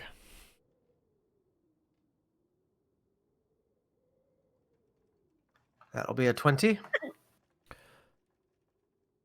Fine, I'm hurting. If you can help, I'd much appreciate it. Blood feels like it's boiling over here. Boiling, you say? Do you want to put on this mask? He looks up and he goes, "Gods, no! Get that away from me." Did one of these things injure you? Yes. If you could fix it, that'd be fantastic. Here, put on this mask and have this spear. No, get away from me. And he starts pushing you away. He's like weakly pushing. He's very... Listen. Cedric, come here. Yeah? Listen to him, fool. Cedric, tell him how it worked out for you. I put the mask on, and then I spat up a bunch of black blood. Or it came out of my wound. One of the two. And then you felt better. I felt way better. Exactly. See? A witness account. Cursed! Those things are cursed!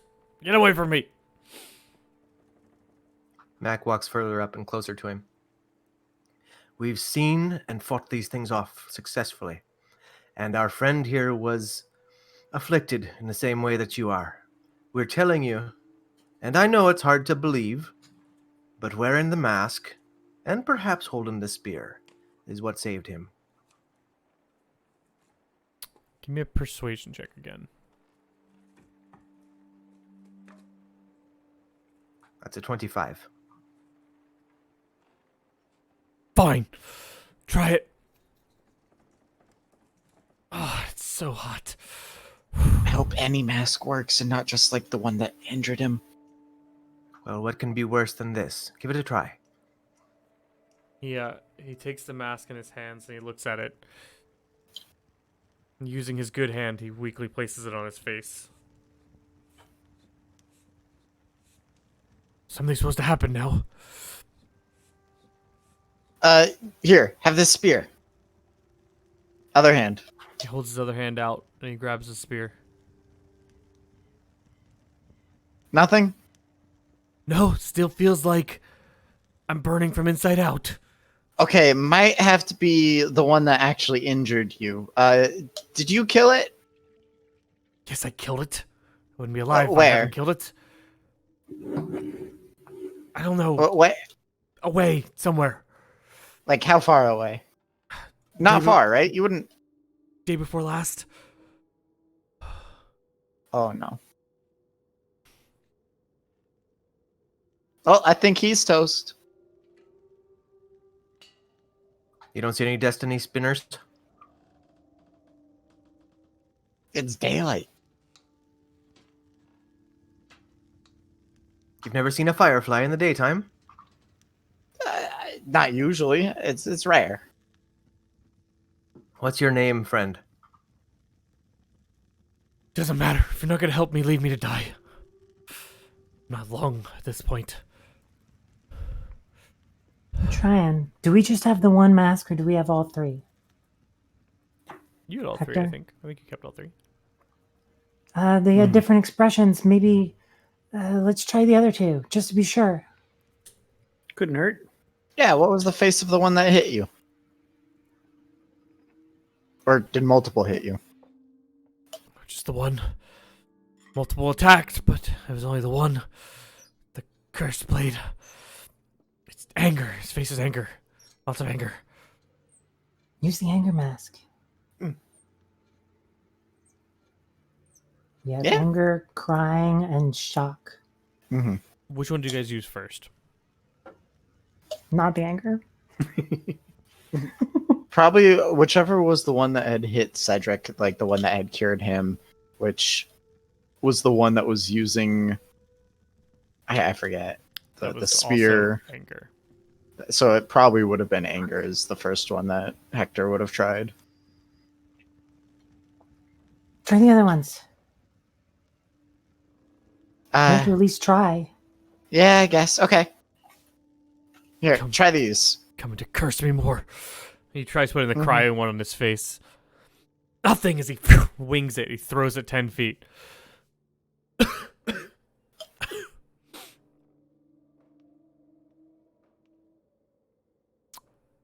He takes this sadness one and he goes, "This doesn't work. Just leave me to die." If it doesn't work, you can try one of my potions. And he puts it up to his face. Nothing. He like collapses and the mask kind of falls to the ground next to him. Are you guys fine if I give him a potion? What does the paid for 'em. potion do? One of those I- one gold piece potions. Well, they're free. She gave me the gold back. What about helioid? Can helioid help with curses? Oh, no, I don't think so. No. This is beyond me. So he's gonna die anyways. So this is a perfect time to try this out.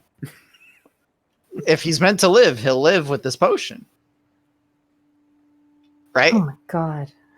If he's meant to die, then it'll be poison. Are you following Farrakha now? I'm just saying, destiny's destiny.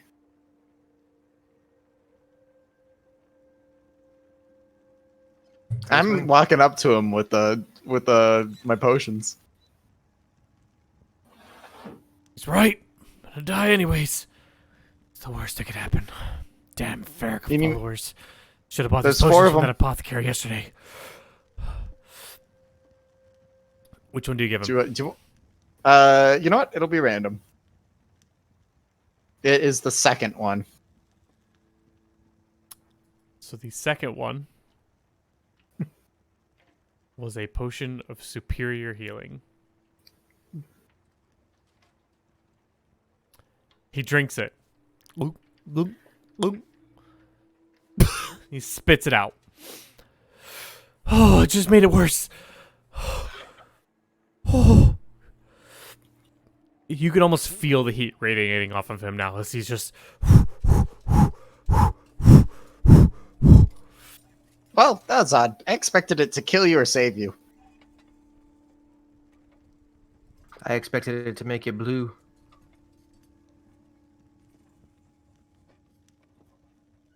Or sprout flowers on your head. That would be pretty cool too. Like a little burial. You can like have your own flowers. Hector, are they all the same, or could another one work? They're all the same. See? Anything else you guys want to try? Where's the thing you killed? You killed it a day ago or a day's march ago? 2 days ago. Rough going. Which direction? I don't know. I don't... what? You didn't want to loot its gold mask? Cursed masks. He spits on the ground. You see there's blood in his spit. Were you alone when this happened? Always alone. Well, then you need to give us your name so we know what to put on the tombstone. I don't need a tombstone. I don't know you. Lagonan centaurs. I'm a kobold. Steal all my stuff. And leave. I'll die here. Slit my own throat if I have to. If you were going to do that, you would have done it already. It means you have some measure of hope. Or you fear what happens next. But I can tell you that I've been there. And we came back.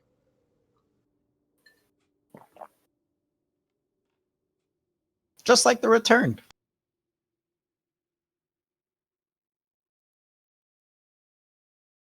No desire to come back. There's nothing for me here. Only my sweet Amelia in the afterlife. I can empathize with that. Sounds Are you looking for sounds a nice. toaster?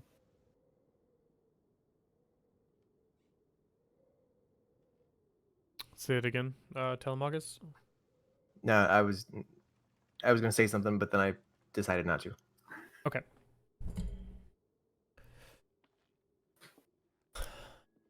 If there's no more you can do, loot whatever you want. I'm sure you're bandits of some kind. Aye, we are. We are? And leave me be. And he starts crawling back towards his tent, weakly as he's pulling himself across the ground.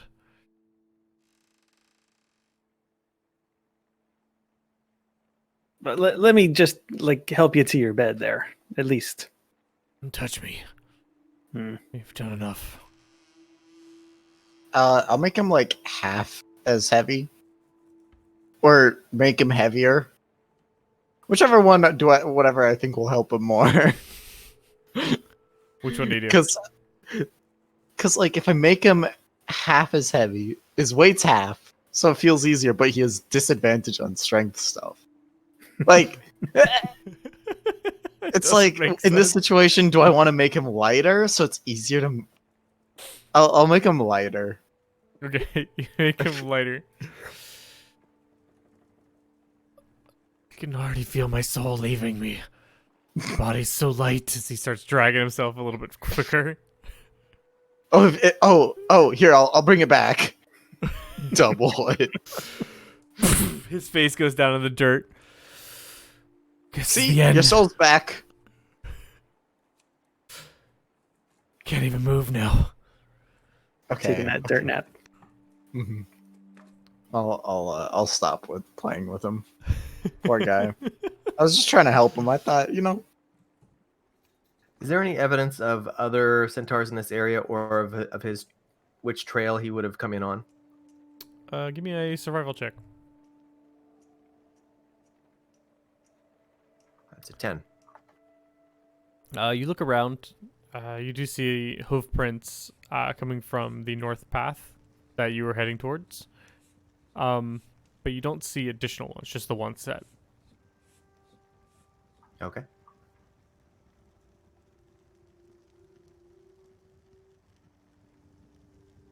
Well, do we accept his wishes and leave him here, or do we at least give him some company on the path to the next place?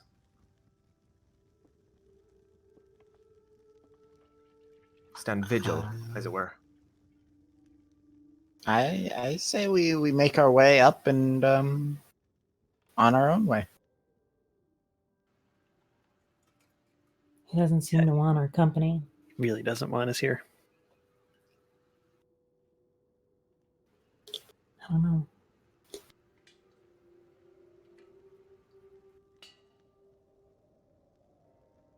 Very well, nameless one. We acquiesce to your wishes, and we move on. Good riddance.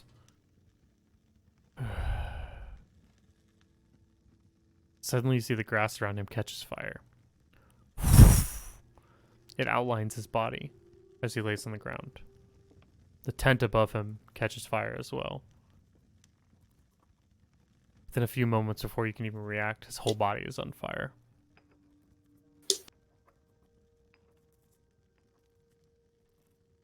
Well, now we know what happens if you don't get the mask on in time. You stare into the flames. You swear you see a laughing face within the fire.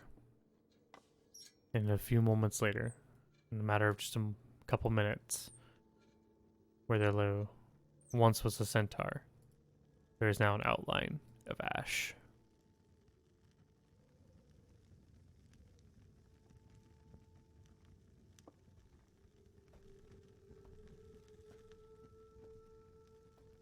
So, would you guys like to loot his stuff? Yeah. No, not at all. Whatever wasn't burned. No, I would look for anything that we could use to identify who he might have been in case we come into contact with the rest of his party. Okay. So his tent actually caught on fire with him. And you see that any of his things that were inside the tent have also burned up with the fire. The fire had almost like a bluish, blackish tinge to it at the base, but the top part looked very red and yellow, like normal fire. Around the outside edge, you see that there's a single bow and arrow set, a long bow with 5 arrows in it. You see that there is a pot and pan that are unmarked. They're just cast iron. There's an axe inside of a stump with some freshly cut wood near the fireplace. Might there be a water skin near the cooking area? Give me a investigation check.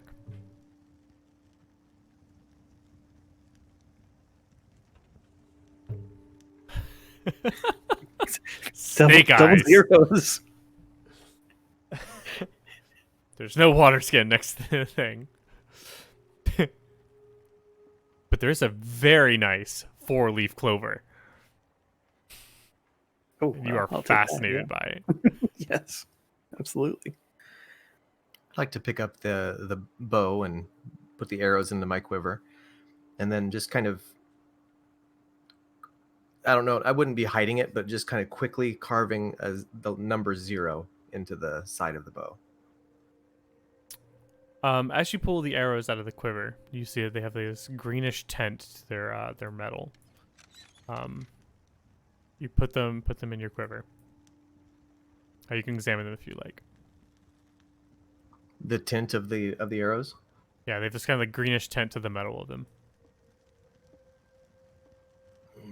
Phaedron, you ever seen arrows like these? Let me take a look. I hunt and stuff with arrows. Would I have? Are they? What kind of check do you think this would be?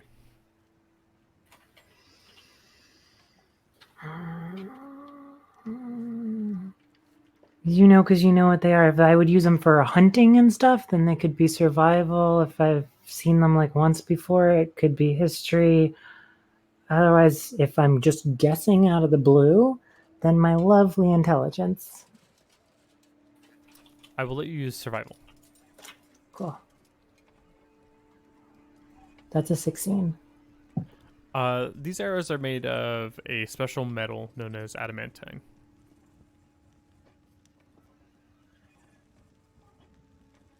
They're fancy.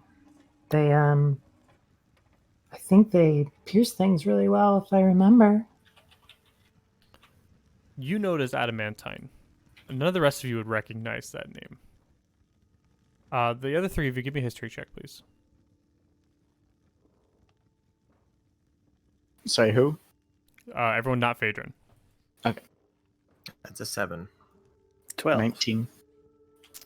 Hector, with the 19, you would recognize kind of when she says adamantine, you don't remember it at first, but then you kind of get this vague, as you're looking at the metal, vague recollection in the back of a book that it's what's called a Crowan steel.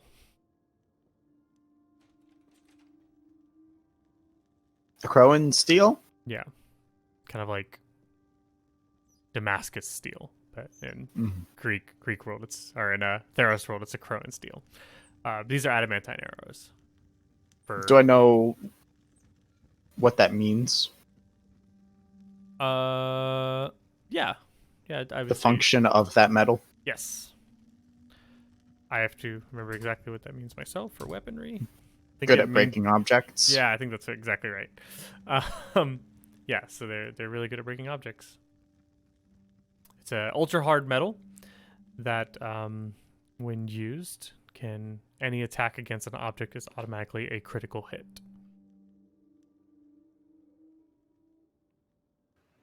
Maybe not the best use against beasts, but like I said, I think they pierce stuff good. That's all I know.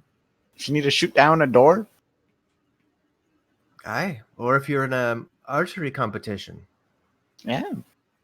Blow apart. Or like hit like a hit a stalactite, make it drop on someone. Mac will take 2 of them and hand the other 3 to Phaedron, and then I just realized that I do not have proficiency with longbow, so I'm gonna just take the bow and lay it in the arch, not the arch, the ash outline of the body. Okay.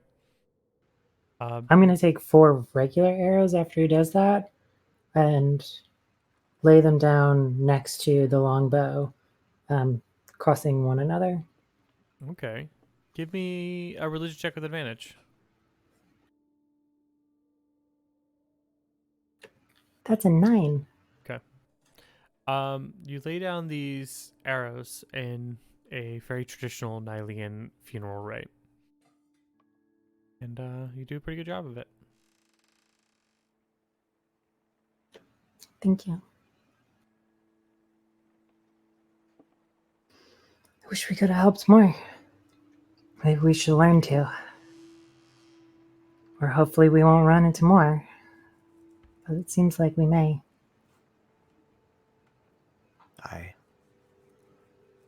Just whenever we come across them, make sure to get their masks and weapons.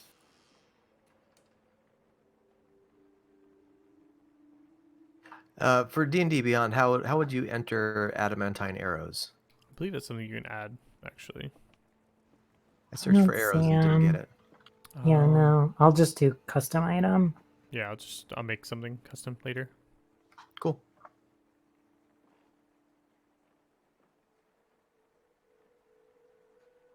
Adamant arrows. Sometimes you think of loot on the spot that you want to give people, and you don't pre-make it before before the session. Hold up my headset. Okay. So anything else you guys would like to do here before heading north again? Nope. Great. Leaving behind the ashy body of this centaur you've just met and you never learned the name of, you proceed once more towards the foothills. You weren't very far. You had just kind of left camp. You've been traveling quite slowly. Before long, you find yourselves moving into the foothills. The land here transitions very cleanly. The grass here is starting to become more brown. There's a lot more rocks and boulders throughout. There's kind of craggy cliff sides. And up ahead, you see there's this cliff wall that is stretching out before you, as far as you can see. It's about 40 feet high, and a short distance away, you see there's a ledge leading up a little bit higher up into the hill that leads up next to the ledge or cliff, and then right on top of that hill, there's a ravine that cuts through the cliff.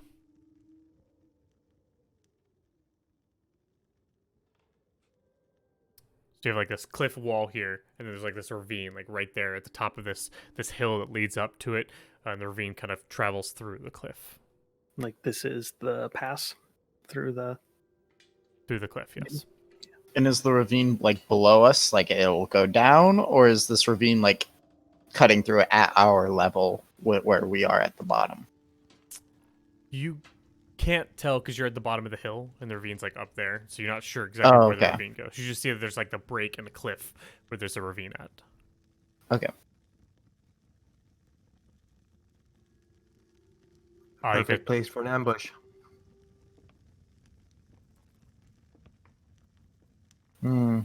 True. Also, maybe the only way through.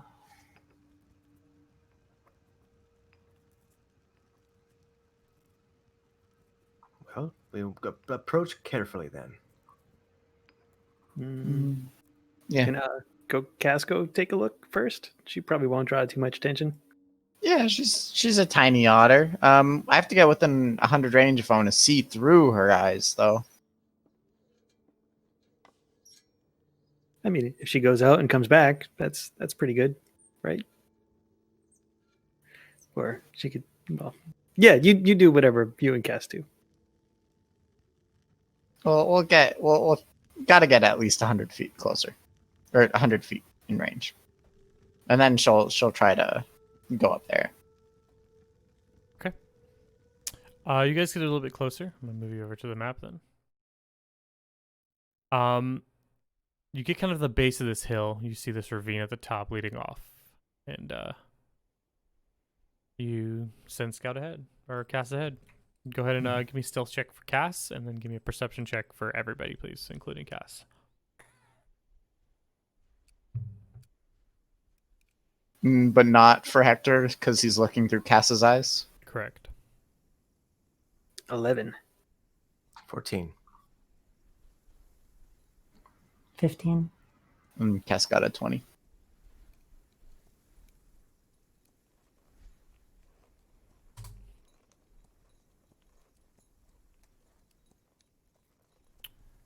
$13 for Cedric. Did you roll a stealth check for Cass? I thought it did, but I guess it didn't. Oh, 7. She's not very stealthy. She's just going along, doing her job. Okay. So Cass is kind of sniffing out and moving up. Doesn't see anything down here at the very least, as she can tell. But at the exact moment, half of you, everybody who rolled higher than a 15, hear the sound of an eagle high above you. As Cass turns and wheels her head around at your orders, you see up above, high, a metallic-looking raptor flying through the air. A pair of them, in fact. Well, if I have any time, I would make Cass blink away out of existence. If I don't have time, then that's understandable. No, you have time. It's high. It's way high up there. So Cass blinks out of existence. She doesn't want to. I don't want her to get caught, just like by like an owl and a mouse. Then She deserves better. Mac will cast silent image to make it look like there's a tree, the canopy of a tree above us. 15 foot. So it's like a tree overhanging over you guys now. Right. Okay. What do the rest of you do? Cedric will go underneath the tree with Mac. Further than 90 feet? Yeah, this thing is way up in the air. It's like flying up.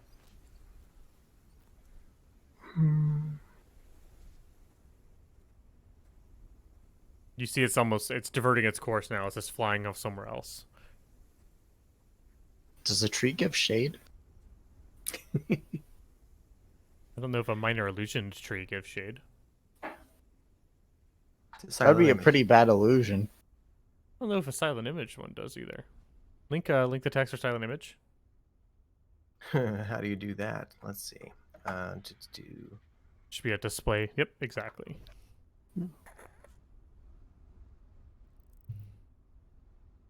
It is not accompanied by sound, smell, or other sensory effects.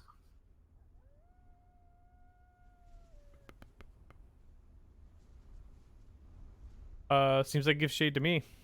Yeah, shade's visual, right? That'd be such a weird way to see through illusions. Does it give a shadow? Nope. It's an illusion. Cool. Everybody give me everybody who's hiding underneath the tree, give me a stealth check then, please. 18. Oh, no. 23. 11. Can I pray for...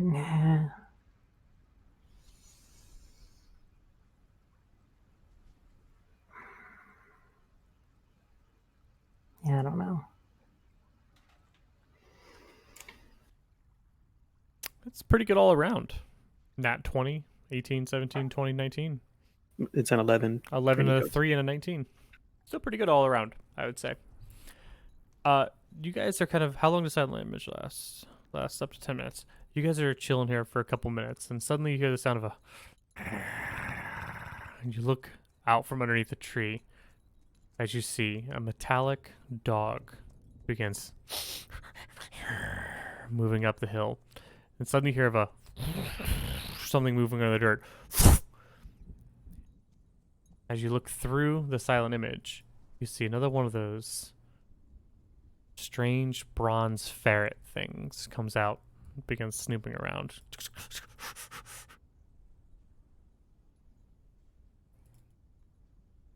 And then you see the two raptors come flying out of the sky, looking around.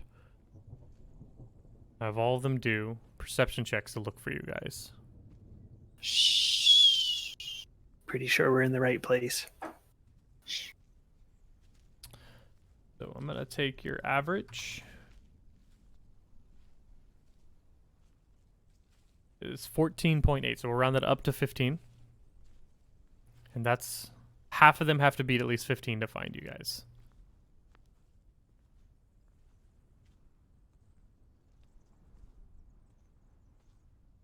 A lot of them do have advantage, though, because of keen sight. That is 1 fail. 2 fails.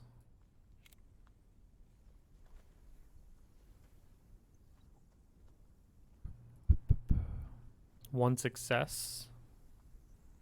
Let's see how the Iron Defender does.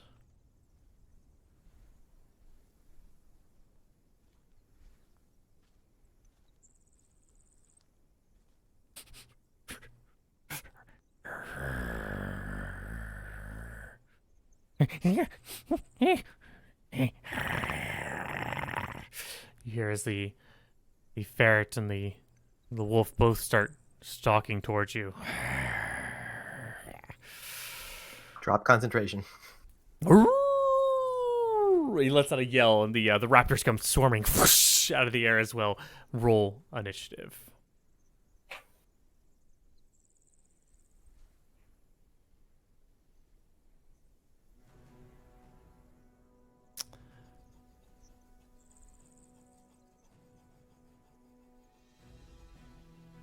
I can't delete the tree, by the way. After what happened to me last time, if we have an inspiration per game, I'm gonna use it here. Wow, double nat 20s on the raptors. At least I got a nat 1 on the defender. Use those natural 20s up now, Cora.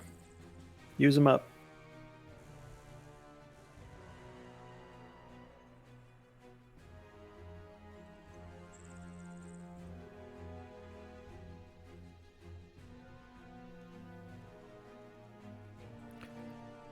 Okay, Phaedron, you are first with the 23. Fuck, Nylia, help us. Let's see, myself, Telemachus, Nikos. Do I want to do Cedric? I bless everyone but Cedric. Using 2nd level, and then I... 1, 2, 3, 4, 5. Move back a little bit.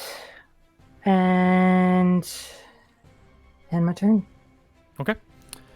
Everybody is hashtag blessed as Phaedron casts bless on you.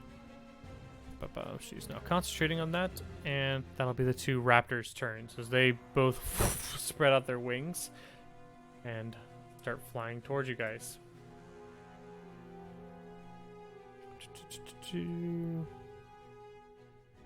Let's roll 2d4 to see who they attack. One's going to go to Hector, and the other one's going to go to Nikos then. I accidentally GM rolled that because I've been GM rolling all night. They come flying out of the air here towards you. You see their heads are still kind of like shaking. They're very similar to the ones you guys saw back in Dassos. They're kind of twitching uncontrollably as they fly towards you. And first one is going to beak attack twice at Nikos. That'll be a 12 and an 8 to miss Nikos, and the second one will beak attack at Hector. Will this be the time that Hector actually gets hit? No, 13 and 9 both miss, don't they? Because you have mage armor. Yep. Yep. So these things are both just, they're like randomly beeping everywhere as their heads are uncontrollably shaking, and they don't hit you guys as you move out of the way. Nikos. Okay. Nikos is. I think he's gonna present his holy symbol, a channel divinity, and blast them all with Helios's light there. Okay. That's the damage attack, right? Yeah, looking for it on my sheet here. Class features. Oh, I guess it's under actions. Channel divinity, Radiance of the Dawn. That's the one. Okay, they do con saves. And yeah, let me put that up there. How big is the radius? 30 feet with you. Yeah, so I think that catches all 4 of them. Yeah, that could definitely hit all 4 of them.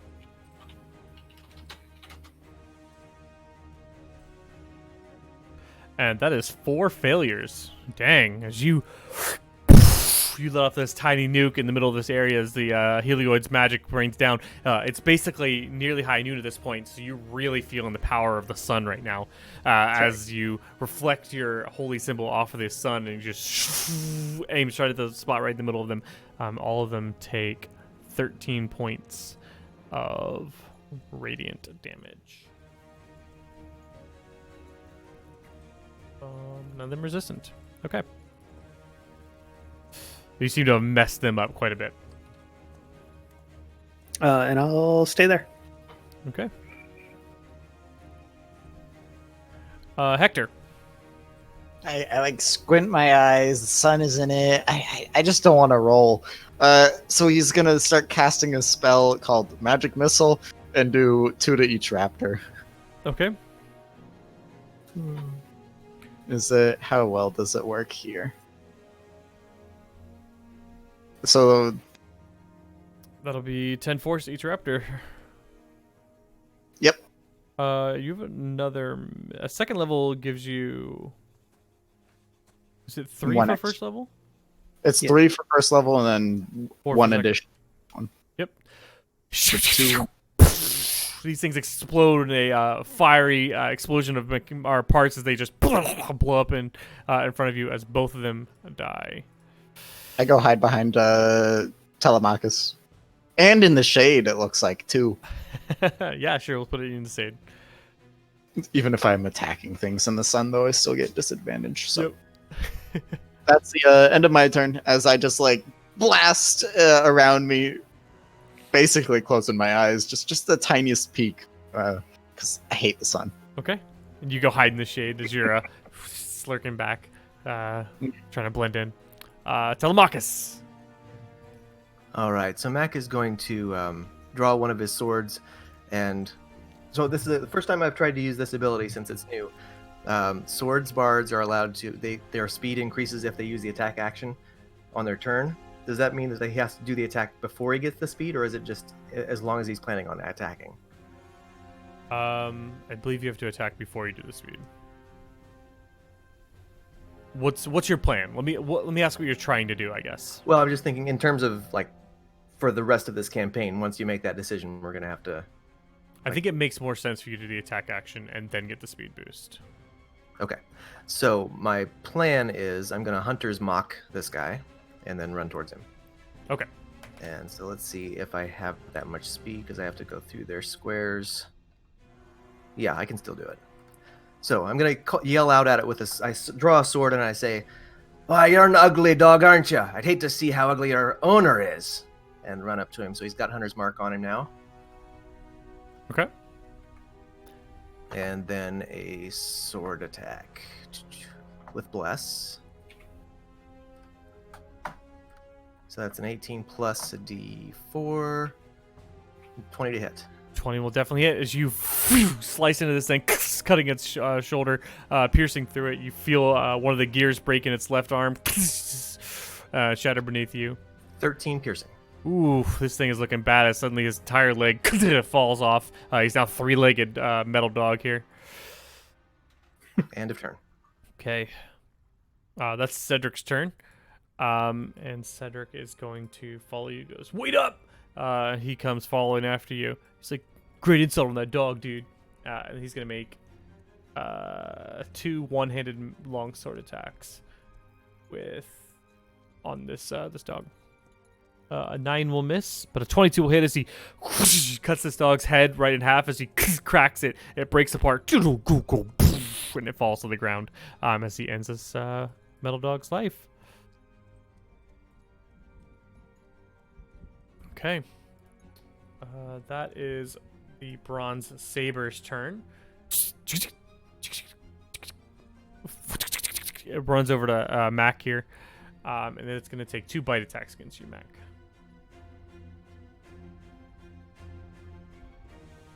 Both hit. That's a 19 and a 23 to hit for 19 piercing damage total as it bites down to your feet. Ah! And Hunter's Mark is lost. Okay, the Iron Defender's dead, so that brings us back to Phaedron. That might have changed my plan.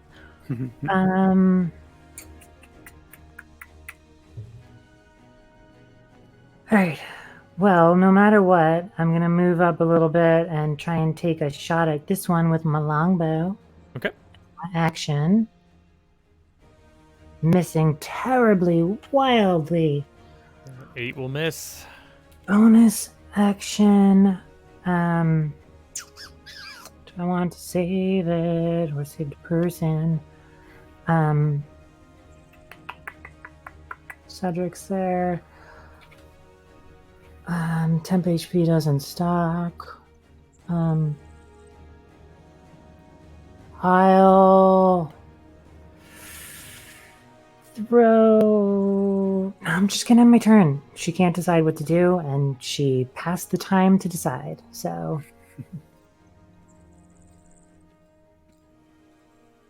Okay. Phaedron takes a shot, goes into the tree behind him. This thing is very nimble and very small. Both the raptors are dead, so it brings us back to Nikos. Nikos is going to charge up there. He's feeling blessed by Phaedron, and he's going to attack with his mace. Okay. 10. 10 will miss as you leave another mace-shaped crater in the ground. This reminds you very much of the last time you fought one of these things. How about a 13 to hit? 13 will still leave a mace-shaped crater in the ground. Okay, then that's it. Okay. Hector. He kind of like peeks out from around the shade and tries to start doing a firebolt towards it. You would remember last time you did a firebolt and this thing was immune to it. He just wants to look like he's doing something. 23 will hit it, and it does 0 damage. Whoa, guys! Okay, he goes back undercover. In the shade, not undercover. Telemachus. All right. He's going to try to hit this thing with both of his short swords this time. Okay. 7 will miss. I'm sorry, a 7, not a 7, a 9 will miss, and then an 11 will also miss as you cut across. This thing dodges out of both of your short swords. Okay, I'll use the mobile feat to get out of the way then. Okay, and then you scoot off to the side while it's distracted by your sword attacks. Come and get me, you shrew. Okay, that'll be Cedric's turn. He'll go, nonsense! I'll protect you. That's what I'm here for. And then he's gonna take longsword attacks against the bronze saber. A 5 will miss. But a 17 will hit as he cuts into this thing, dealing 5 slashing damage. It skirts away from him. It is bloodied now. It's leaking oil everywhere. That is his turn. Let's do a 50-50 to see who he attacks. 1-2 he attacks Cedric. 3-4 he attacks Nikos. That's 1 as he turns to Cedric. He's going to make a bite attack against Cedric. 2 of them, in fact. That's a 20 and a 21 to hit Cedric. She bites down on Cedric, breaking through his temp HP. Oh no, you guys didn't do the bear totem today, did you? Oh no, you did it this morning. You did it this morning. Yeah, and it was with the friend. Right, I did it with the centaur guy. Yep. Okay, cool. So yeah, so his temp HP is gone now. He loses 3 health as he takes 10 damage total. Ow! That thing just bit me in the foot. Phaedron. I'm gonna take a shot at this thing. Okay. A 20 will definitely hit. Or 24 will definitely hit. You shoot into it, dealing 10 piercing damage. It is hurting real bad now. end turn. Nikos. Nikos is going to try and hit it with a sacred flame. Okay. DC 12 dexterity saving throw. This thing's like shaking real badly. See if it dodges out of the way as you. And it does as it moves, cracks its neck as you sacred flame where its head was a second ago. It accidentally gets out of the way with the 15. Anything else? No, that's all. Okay, Hector. I'm helping. A 17 hits, but it's still immune to fire damage. Telemachus. I'll wear it down eventually. It'll overheat. Okay, Mac's gonna run back into it and do a couple more slashes. Okay. Hey, there you go. You poke right through it. You crack it in half, Mac, as you get that short sword straight into its gear circuits. You turn it and you snap it as it dies. Oh, I was gonna use my blade flourish. Okay, anyway. He's looking around the battlefield. Is there anything else that seems to be drawn to our noise? You look around. Give me a perception check.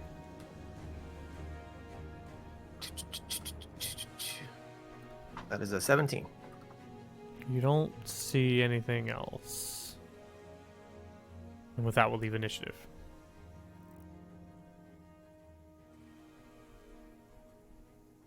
Pheres doesn't seem to like us very much. Apparently not.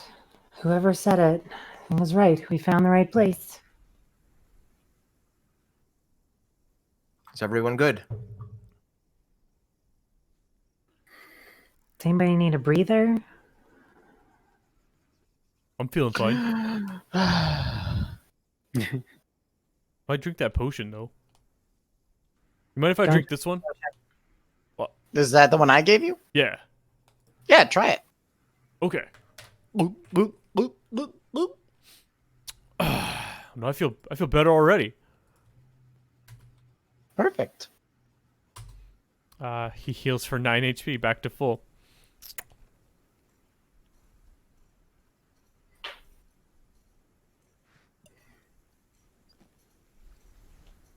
That's pretty good. You want to try it, Hector? As he leans in close, you realize, his breath is really bad. Nope, you can have the rest of it. What? You got a problem? What? Has it? Your breath stinks. What? Breath stinks. Mm-hmm. If I find some mint leaves or something, I'll give them to you. He nearly passes out. He gets real lightheaded. And it smells like baby poop mixed with eucalyptus. Oh, it's so bad.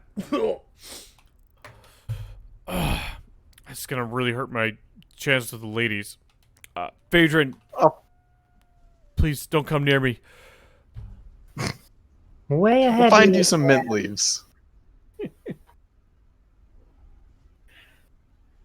Do you want to search for mint leaves? Not specifically, no. Okay. Everybody who's within like 5 feet of him can smell his terrible rotten egg baby breath or baby pooth breath.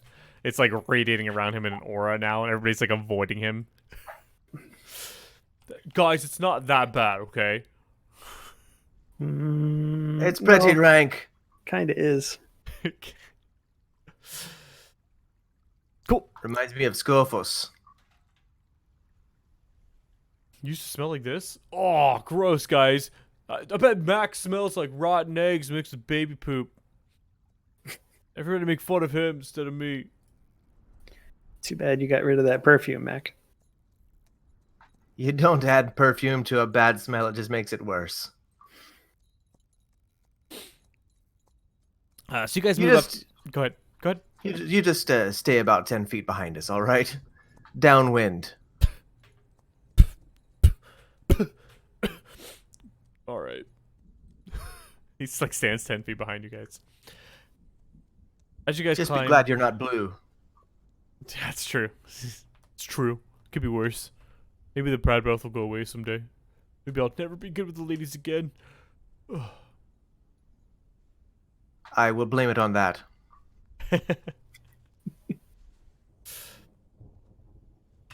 So you guys, as you get to the top of the hill here, you finally get a really good view of Mount Andranes. You've seen it from afar as you've approached, but as you got to the foothills, your vision was kind of blocked here. Between the gaps, the ravine, you see the mountain kind of stretching out before you. The mountain, as you've noticed from afar, stands significantly taller than all the other ones around it. It's about a fifth of the height taller than everything else around it. It's got these snow-topped peaks. There's a mini kind of small cloud forming around the top of the snow top. You see there's all kinds of crags and rocky bases on the side. There's a few trees hanging off it. For the most part, it's very rocky and not so much, there's not a lot of livelihood there. All throughout the side of the mountain, you see these kind of fires have kind of sprung up on the side.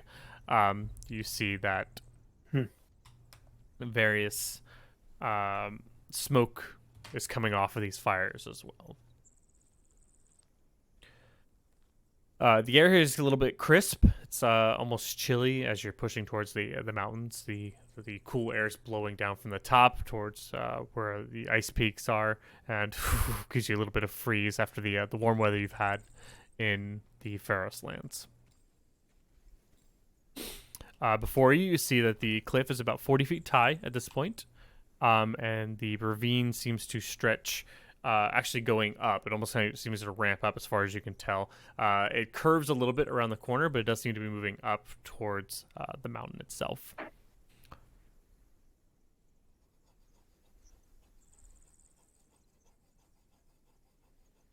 Seems like the way. Yeah. Yeah. Do you have a better idea? No. Just those fires. That's yeah. That thing is definitely up there. This is the way. Yeah. Let's get her done. Okay. You guys heading into the ravine then? Yeah. I'll summon Cass back. She appears once more on your shoulder.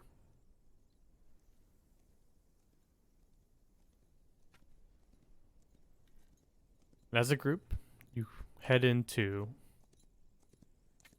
this ravine.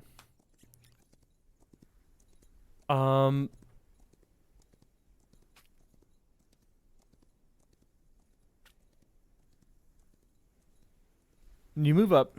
The ravine here is mostly rock. You see there's like marbles mixed in with sandstone and some limestone. And as you move on, you notice that a lot of that seems to actually shift, and you start seeing a lot more pumice, obsidian is kind of laced into speckled here and there throughout the rocks. What's that really well-known magma rock that isn't pumice or obsidian? Igneous is the type of rock. Yeah. You see various other Igneous. igneous rocks here. Basalt. Basalt. There's a good one. Yep.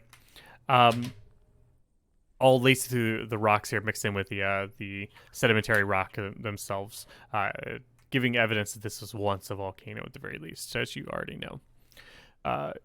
You're moving through, and suddenly you hear the sound of a up ahead.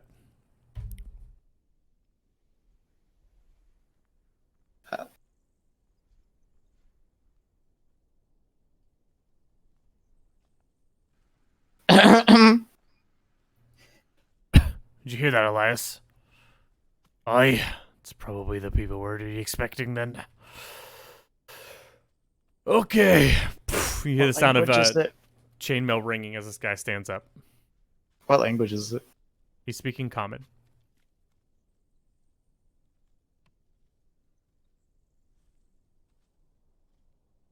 They're expecting us.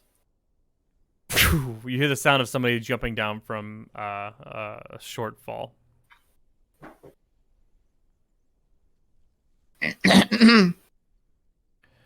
Aye, come on, then.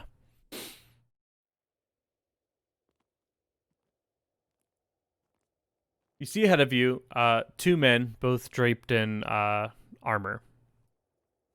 One of them is wearing full chainmail with a shield, and the other one is wearing full plate. You see all throughout their armor are these various emblems of hammers. Their armors are tinted red and gold. On the shoulder of the plated one, you see that there is a massive emblem of Pheres.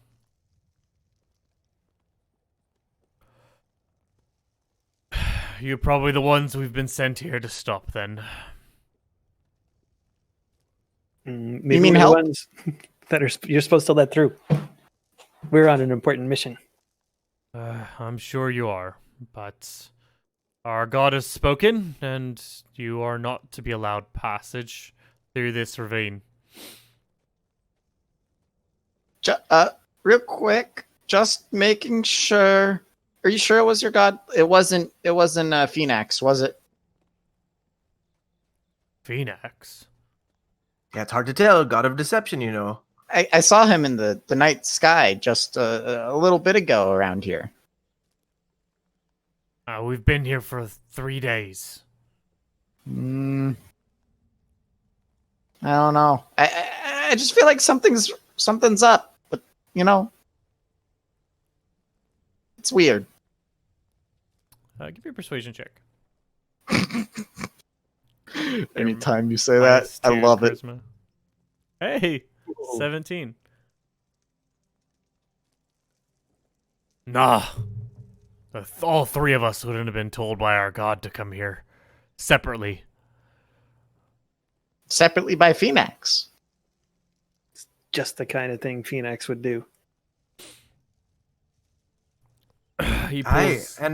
and really, you doesn't seem like a very good plan, considering that we serve 3 gods amongst us. None of the gods want this much. What is it? What's the word I'm looking for? This much conflict. Yeah, this much conflict. I'm sure it's the work of Phoenix wanting for this to be an entertainment. Well, you can take that up with the gods when you're dead. Oh, we've been there too. Oh, has They've he? been there. Oh, yes, and I'm sure you're now walking around, walking out of the land of the dead without a returned mask. See, we have them. You hold up a few return masks. Killed a few return to help out your story, then, I guess. Enough talk. The god says you are to be stopped. You can either turn around and leave now, or we can kill you. What of your choice? Oh, there's a third choice we'll go with. You die first. Best of luck. And he pulls out his short sword and stretches. Oh, I haven't had a good fight in a week. Should be fun. And that... Yeah, too late. Don't they know that the forge is gonna get fucking destroyed if we don't stop it? Speaking of, Phaedron's not actually on the map.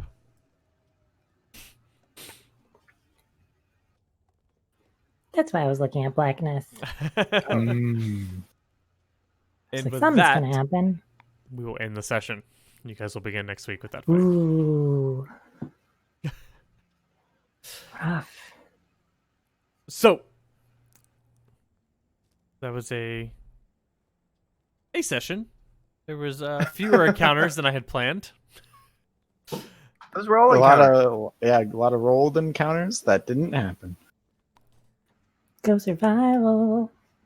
I wasn't quite expecting you to do the fast-paced travel, but it worked out in your favor. You ended up getting fewer encounters overall. So let's do our thing. What's the thing called? Piety. Fighting. Piety. That's the Mm. thing. So as usual, we will just go ahead and start with CJ. Let me swap over cameras. CJ, as a follower of Clothis, what do you think today you did that kind of furthers her goals, or what would you say is your most significant thing you did to kind of earn piety with Clothis today? At least with Destiny and all that, there was two things that kind of stood to my attention. One of which was also interacting with Farrakha, uh, with the potions. He did truly believe that the centaur would live if he was meant to live. The potion would have healed him if he was supposed to live. It was his destiny to die after the potion. The one thing that possibly could save him didn't. That was the end for him, and so he stopped really trying after that. And then the other thing that was for Hector was that the cave itself was very tempting, especially hearing that it's Clothis and it had like this historical artifact of hers, but still kept on track of Destiny, and that there was no he hasn't had any word or any sign that that is a place that he's supposed to go, and instead will almost ignore it unless otherwise told. While he more thinks the signs and omens have led him to try and collect this arrow as well as maybe 3 others even. Okay. Yeah, I think the in a way you were kind of subscribing more to Farika's ideologies, but the connection to Destiny in general, and that if you were meant to save him, you would have, and since you didn't, it's his fate to die. Clothis is also true neutral, isn't she? Yes. So yeah. So I think no, I think that's definitely in line. I would give piety for that. Sounds good. Nikos, what about you for what have you done to further Heliod's goals today? Definitely getting closer to recovering that artifact. I mean, all the signs are there. We've run into more of those metal enemies there, and now we see the fires on the mountain. And well, now we've got actual people that are standing in our way. So yeah, and he got to use his channel divinity to lay some hurt on those things. So that was fun. Cool. Yeah, I mean, working towards getting this artifact and just being a one-track mind, go for the artifact. That's very much what Heliod wants for you. So, yeah, definitely piety for that. Phaedron. Sure. Also use some new skills. Use kind of burial rites. But I think the most Nylea thing was prove your worth in a contest of archery. Specifically from the text. I think the archery bit was probably what Nylea dug the most. And Nylea was definitely watching you there. She you won a couple of those by 1, if I remember correctly. Mm-hmm. So yeah, Yeah. definitely piety for that. And last but certainly not least, Telemachus. Mac continues his sort of internal journey, trying to figure out what Zerarch is. But in this session, he externalized that by trying to ask Phaedron what her connection might be to that, whether it was Sylvan or her following of Nylea that would be related. And then also he made the connection between in the past when he felt this kind of godly power, it was because he was following Mogus and had high piety in that occupation. And so now he's starting to feel energized by something, and he's continuing down that path. Yeah. Okay. Yeah. So we'll do piety all around today, guys. Good job. I like where things are going. We're gonna. I won't spoil anything. Never mind. I'll keep my mouth shut. Keep my mouth shut. I've got plans for this campaign of where it's going and dropping hints left and right and center. So we'll see. Okay, friends, that'll be all for today. We will pick back up again next week with that fight against the champions of Pheres who are standing in your way. Thank you. Thanks, everybody. We'll see you.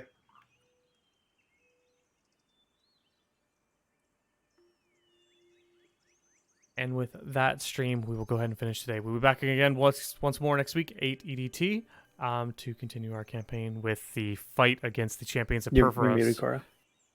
It's talking to stream. Speaking of, I need to actually mute Discord. And we will continue there and moving up into this mountain just discovering the mysteries of Mt Andranes. Bye. Love you.